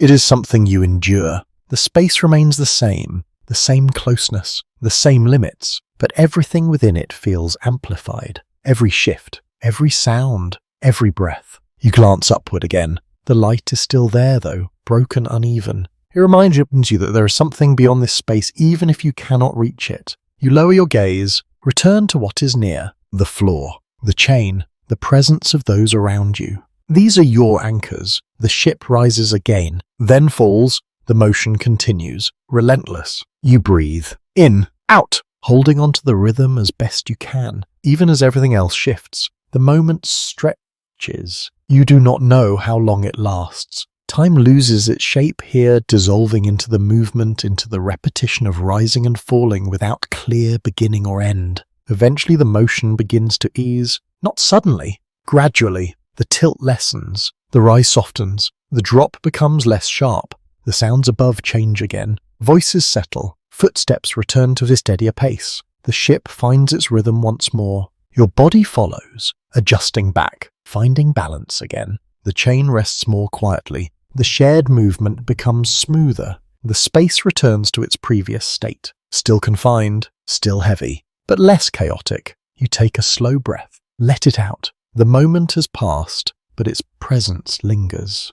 A reminder that even within this narrow, controlled space, there are forces beyond it. Forces that reach in, that shift everything, that remind you how little here is fixed. You settle once more, still, aware, listening, as the ship continues forward, carrying you deeper into a journey that changes not just in distance, but in experience, in sensation, in the quiet understanding of what it means to be within it. The motion settles, and with it something inside you settles too. Not completely, not enough to call it calm, but enough to recognize the difference. Your body begins to trust the rhythm again, leaning into the gentle rise and fall that has returned. The sharper movements fade into memory, replaced by something more predictable. You adjust your posture, small movements, careful ones. The chain responds quietly, then rests again. The coordination within the row returns smoother, now less strained. Each person finds their place within the shared stillness once more. You breathe, in, out. The air is still heavy, but it feels more familiar now. Your body has begun to accept it, to work within its limits rather than against them. Above, the sounds settle into their usual pattern. Footsteps spaced out again. Voices lower. The creaking of the ship returns to its steady tone, no longer sharp or urgent, but constant and even. You listen. The difference is clear. Something has passed. You do not know exactly what, but you feel the shift. There are times at sea when everything changes quickly, then just as quickly returns to a steady state, leaving only the memory of disruption behind. Those above respond, adjust, then continue as if nothing unusual has happened. You remain below, experiencing the echo of it, not the cause. The space around you feels changed. The same closeness, the same limits, and yet after the movement you notice things more sharply. The texture of the wood beneath you, the faint sound of the chain settling into place, the rhythm of breathing around you. It all feels clearer, as if your awareness has deepened. You shift your hands again, carefully. The small adjustment relieves a tension you did not fully register before. Your fingers rest more comfortably. Now your arms aligned in a way that feels easier to hold. You settle. The stillness returns, but it is not the same stillness as before. There is a memory within it now, of motion, of imbalance, of the way everything can change without warning. You hold that awareness as quietly, not with fear. Not with fear, but with understanding. Above, a new sound begin, not loud, but distinct. A repeated motion, wood against wood. A steady pull, then release. Pull, then release. You listen. The pattern is consistent, repeating at even intervals. It blends with the other sounds, but stands apart enough to draw your attention. You try to place it, to understand its purpose. It continues, uninterrupted. On ships like this, many tasks repeat over and over, shaped by the needs of the journey. Some involve the movement of sails, others the handling of ropes, each action carried out in rhythms that become second nature to those above. You sense that this is one of those tasks, something necessary, something ongoing. The repetition becomes almost soothing in its consistency. It gives you something to follow, something that does not change. You match your breathing to it, not consciously at first, but gradually, in, out, aligned with the steady motion above. It creates a quiet connection, a thread between your space and the one you cannot see. You hold on to it. Around you, the others remain mostly still. The shared awareness has deepened further. Movements are rare now. When they happen, they are slow, deliberate, absorbed smoothly by the group. The chain rests more often in silence. The coordination feels natural, as if it has always been this way. You glance to the side briefly. The figure beside you remains in the same position. Their posture steady, their breathing even. There is no need to exchange anything. The understanding is already there. You return your gaze forward, or what feels like forward. Direction remains abstract here, defined more by your position than by any visible reference. Time continues to stretch. you begin to lose the sense of how long you have been here. Not completely, but enough that moments blur together. The passing of time becomes something you feel rather than measure. There are no clear markers, only subtle shifts, a change in light, a variation in sound, the movement of the ship. These become your way of tracking it. Even now, there is no single way to describe how people understood time in such conditions. Some accounts suggest it dissolved into a continuous present, while others hint at a deeper awareness of its passing. You find yourself somewhere in between, aware of change, but unable to define it precisely. The air remains steady, the warmth constant, the closeness unchanged. You take another slow breath. Let it out. The rhythm continues. Above, below, within. The ship carries you forward. You feel it in the steady motion beneath you, in the way your body responds without thought, in the quiet certainty that you're moving even when everything around you feels still. You're no longer surprised by it. You expect it. You rely on it. It becomes part of your failure. Experience, a constant, something that does not need to be questioned. The sounds above continue. The repeated motion, the footsteps, the low voices. They form a pattern that you now recognize even if you do not fully understand it. You listen, not searching for answers, but accepting what is there. The space holds you. The chain rests. The air surrounds you. And within all of it you remain, still, aware, carried forward in a rhythm that has become familiar even as it continues to lead you into something unknown. The rhythm holds for a while, steady enough that your body settles into it again. Then slowly it begins to change. Not sharply this time. Not like before. The shift is softer, almost gradual, as if the ship is easing into a different kind of motion rather than being forced into it. You feel it in the way the floor tilts just slightly longer in one direction, then returns with a gentle delay. You adjust. Your body has learned enough now to follow these changes without resistance. The balance comes more naturally, your muscles responding before your thoughts fully form. Still, something feels different. The air moves more. Not in strong currents, but in faint passing shifts that brush lightly across your skin before disappearing. You notice it because it has been so still for so long. You take a breath. It feels slightly easier, only slightly, but enough to register. Above the sounds carry a different tone. Less tension, more continuity. Footsteps follow longer paths across the deck, fewer pauses between them. Voices remain present, but lower, more even less urgent than during the earlier disturbance. You listen, trying to understand what has changed. The ship moves with the smoother rhythm now, as if it has found a path that allows it to travel more easily. The rise and fall become more, even less abrupt each motion, flowing into the next. It does not remove the movement, it refines it. You follow, your breathing aligns again. In, out, steady. The chain remains quiet beside you, its presence constant but less demanding when movement is smooth. You feel the shared stillness around you, the way each person settles into the same rhythm, reducing unnecessary motion. There is a quiet efficiency in it now, not something that was taught, something that has developed. You shift your hands slightly. The movement is easier to control when the ship is steady.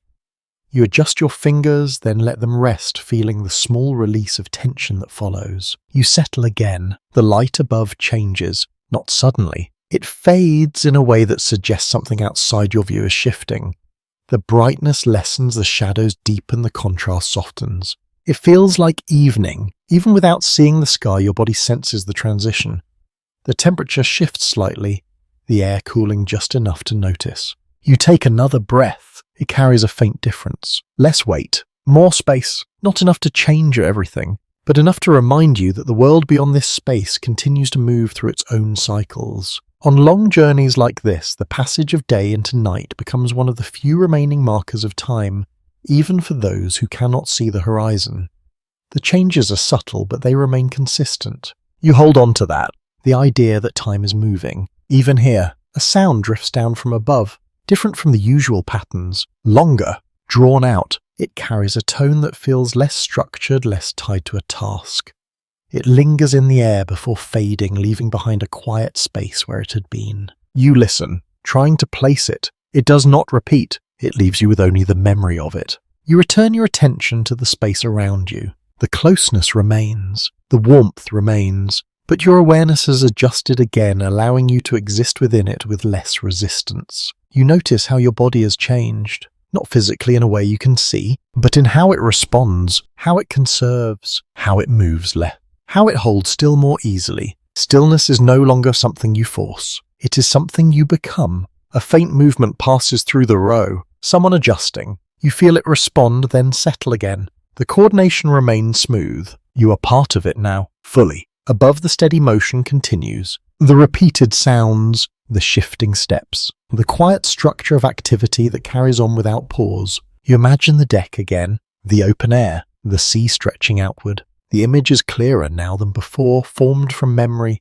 and the small details you have gathered from sound and sensation. It feels distant, but real. You let it remain for a moment, then allow it to fade. Your focus returns inward, to what is here, to what you can feel. The ship moves forward. You feel it in the consistent pull in the way your body leans without effort, in the quiet certainty that the journey continues whether you think about it or not. You no longer question that.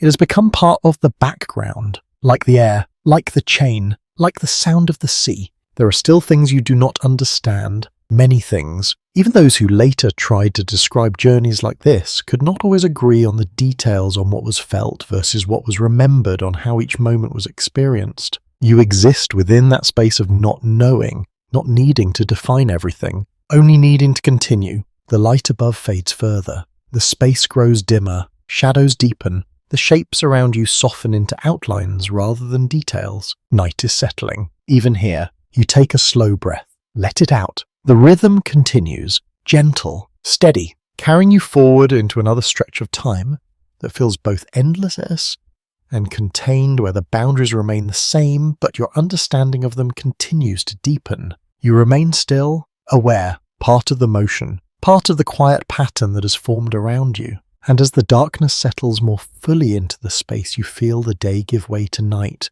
without seeing it, only sensing it through the subtle changes that reach you from a world just beyond your view. The darkness settles more completely now. It does not arrive all at once. It deepens in layers, softening the faint edges of light until they no longer guide your sight in the same way. Shapes that were once clear become suggestions. The space remains, but it's felt more than seen. You adjust to it. Your eyes no longer search as much. Your awareness shifts inward, relying less on what you can see and more on what you can sense. The sounds remain. The ship continues its steady movement. The wood speaks in low tones, stretching and easing with each motion. The water moves along the hull in a constant rhythm that never fully fades. These become your surroundings now, not the shapes, not the edges, the patterns. You breathe slowly. In, out. The air feels slightly cooler than before, though still heavy. The change is subtle, but enough to notice. Night has brought a difference even here. You hold on to that. The idea that something beyond this space is shifting, following a cycle that continues whether you can see it or not. Your thoughts begin to move differently. Without clear light, without visible markers, they loosen. They drift in ways that feel less structured, less tied to the present moment. Images rise more easily now. Not sharp, not detailed, but present. You see familiar ground, not clearly, more like an impression. A place you once stood, the way the light moved across it. The sound of wind that did not feel confined. The memory does not stay long. It fades as quietly as it came, but it leaves something behind, a sense of distance.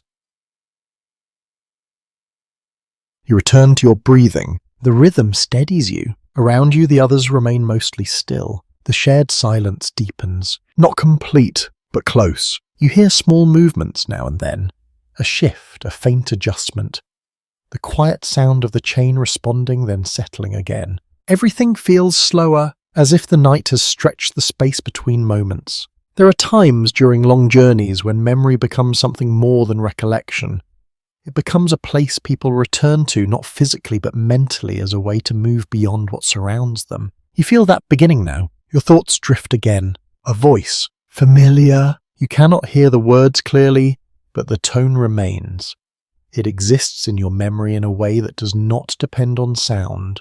It carries a feeling more than a message. It stays for a moment, then fades. You do not reach for it. You let it pass. The space around you remains unchanged. the same closeness, the same limits, but your awareness has shifted. You're not focused only on what is here. You're moving between what is here and what was, back and forth. Without effort, the ship continues forward. You feel it in the steady motion, in the way your body rises and falls without needing to think about it.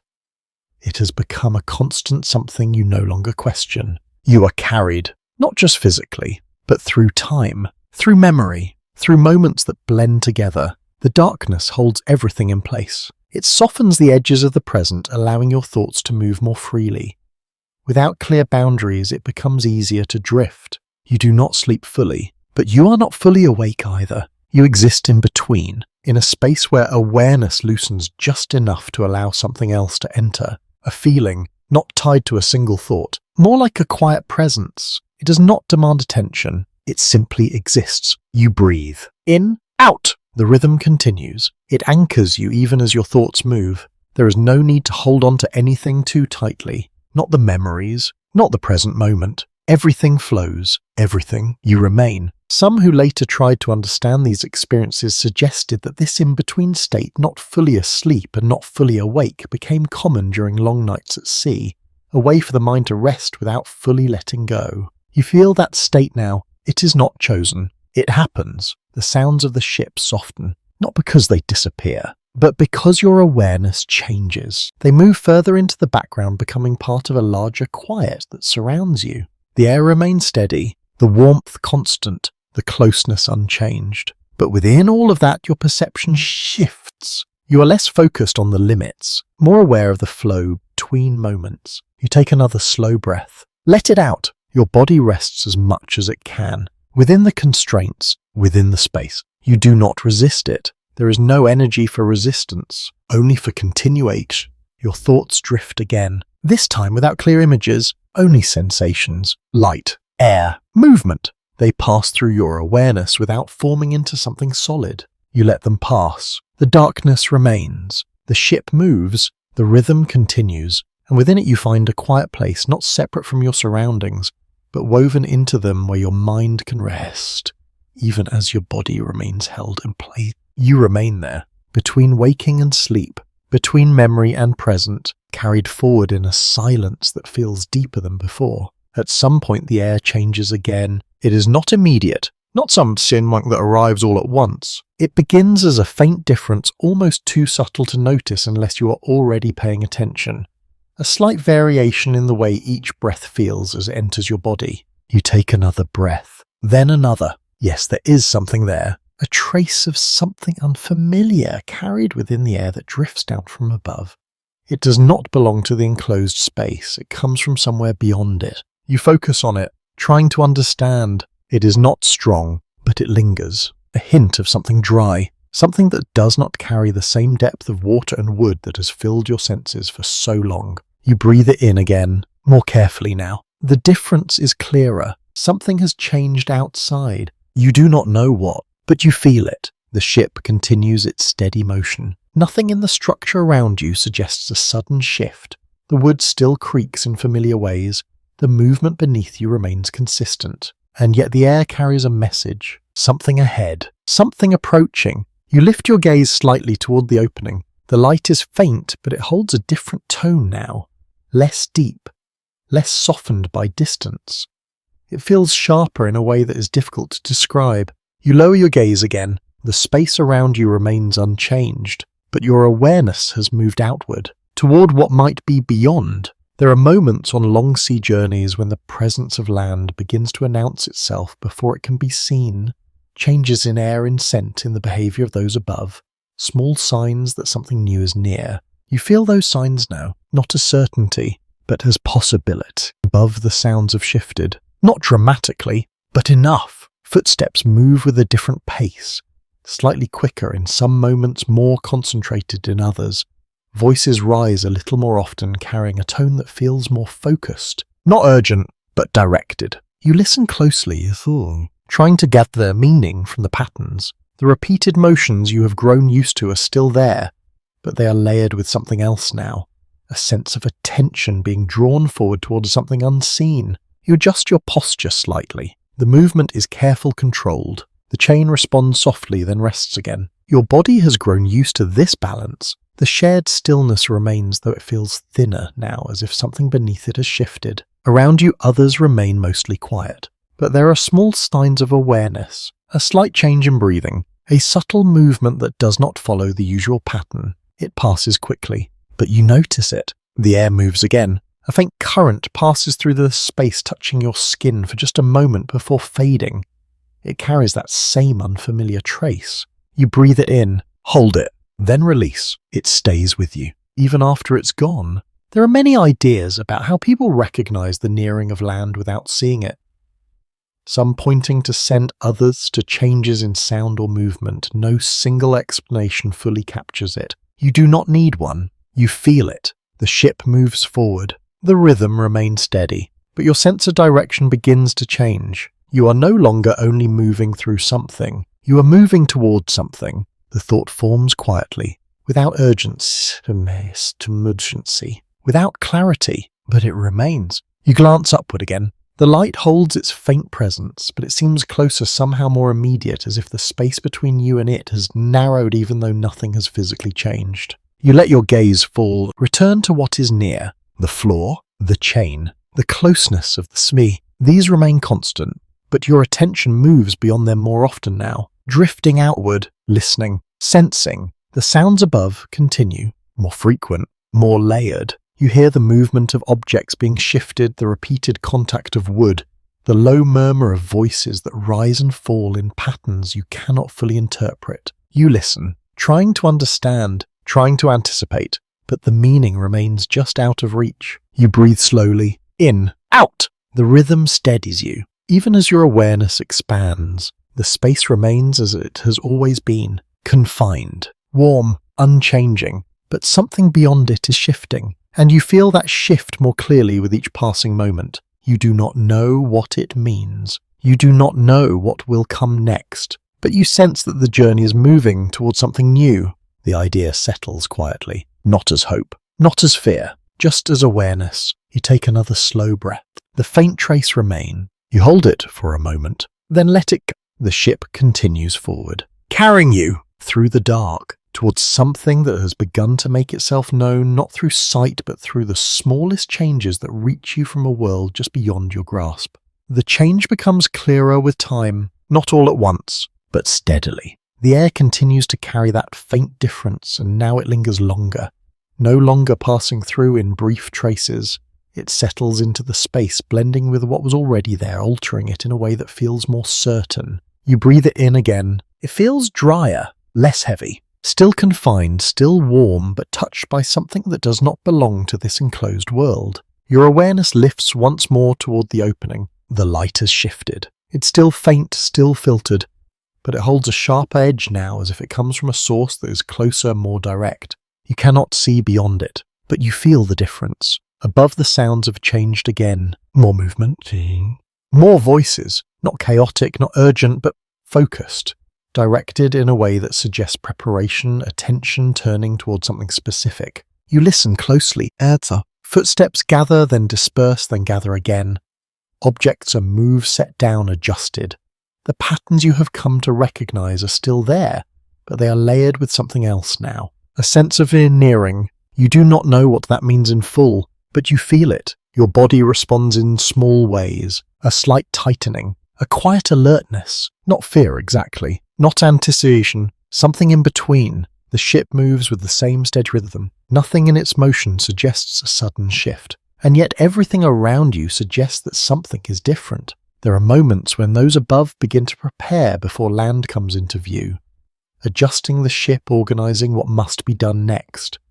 Those below rarely see it, but they may sense it through changes in sound and movement. You're sensing it now. The chain beside you remains still. The shared quiet has not broken, but it feels thinner, as if awareness has spread through the space without needing movement to carry it. You notice a small shift nearby. Not sudden, not disruptive, just a change in posture that does not follow the usual pattern. It passes quickly, but it is enough. You breathe slowly, in, out, holding onto the rhythm. The air carries more of that unfamiliar trace now. It does not fade as quickly. It stays with you. You begin to recognize it even if you cannot name it. Something beyond water, beyond wood. Something that belongs to a place that does not move. You hold on to that thought for a moment, then let it settle. Above the voices rise again, slightly louder this time. Still controlled, still structured, but more frequent. You hear a sequence of movements, steps moving quickly across the deck.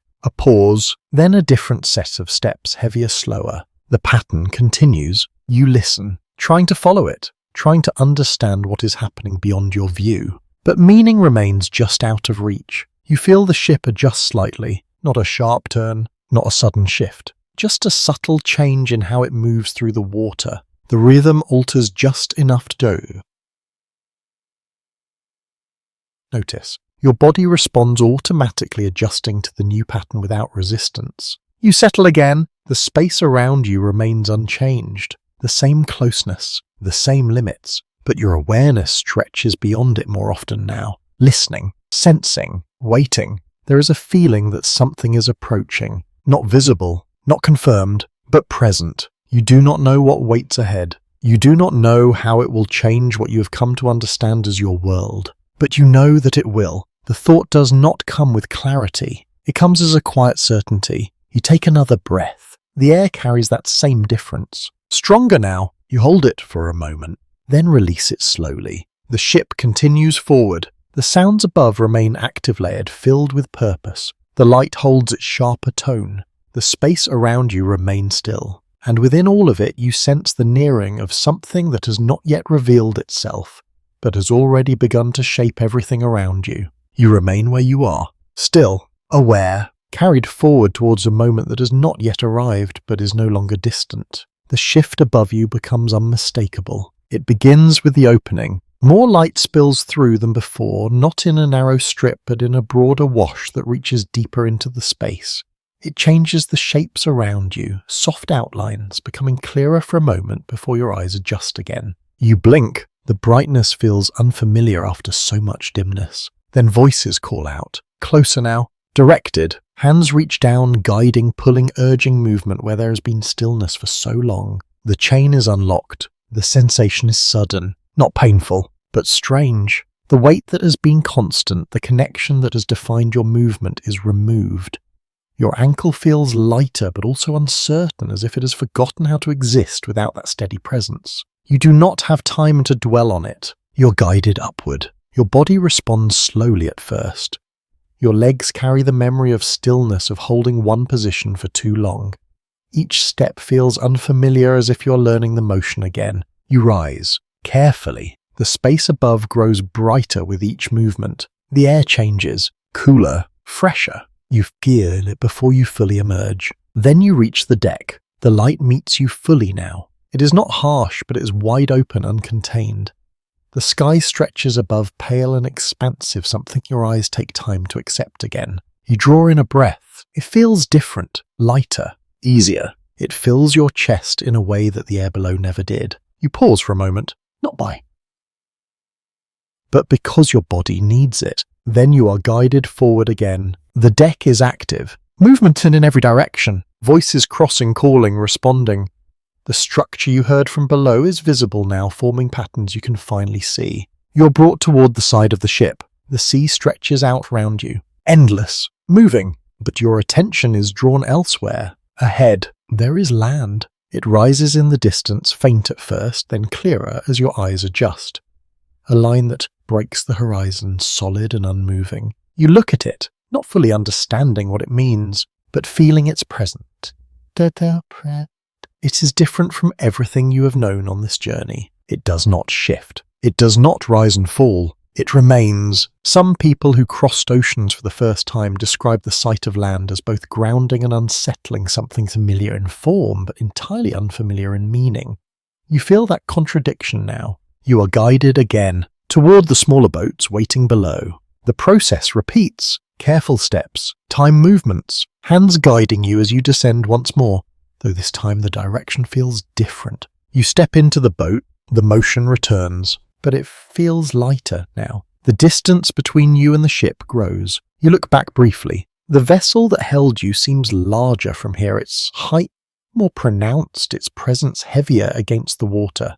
Then you turn forward again, toward the land. The air carries new scents, stronger now. Earth. Something growing, something still. You breathe it in. It stays with you. The boat moves closer. The shoreline becomes clearer. Shapes form. Structures. Movement. People waiting. You are brought to the edge. The water touches your feet again. Cool. Familiar in sensation but different in meaning. You step onto the land. The ground feels solid. Still, unmoving beneath you. Your body pauses, adjusting to the absence of motion. The rhythm of the ship remains within you, lingering in how you balance, how you stand. It takes a moment to settle. You're guided forward. The land stretches ahead, but it does not feel like the land you remember. Everything is different. The air, the sounds, the arrangement of space. You move because you're directed to move. The journey across the water has ended, but nothing else has. You feel that clearly. There is no return to what was, only continuation, a new place, a new structure, a new unknown. Your steps carry you forward. The ground remains steady beneath you. The air remains open, but the sense of confinement has not cleared. It has changed form. You take a slow breath, let it out, and continue. The movement slows, the sounds soften. The space around you grows quieter in a way that feels distant, as if everything is beginning to settle into a softer rhythm. You do not need to move as quickly now. Your steps become slower, more measured. The air feels gentler, the light less sharp. You breathe again, in, out, letting the rhythm ease. The journey across the water fades behind you, not disappearing, but becoming quieter in your awareness. The motion, the sounds, the closeness, all of it drifts further away like something remembered rather than lived. You are here now, on solid ground. The sky above remains open. The air moves freely. And though everything is unfamiliar, there is a stillness beneath it that was not there before. You let your thoughts settle. No need to hold on to anything too tightly. No need to push forward too quickly. Just breathe. Just exist in this moment. The ground holds you.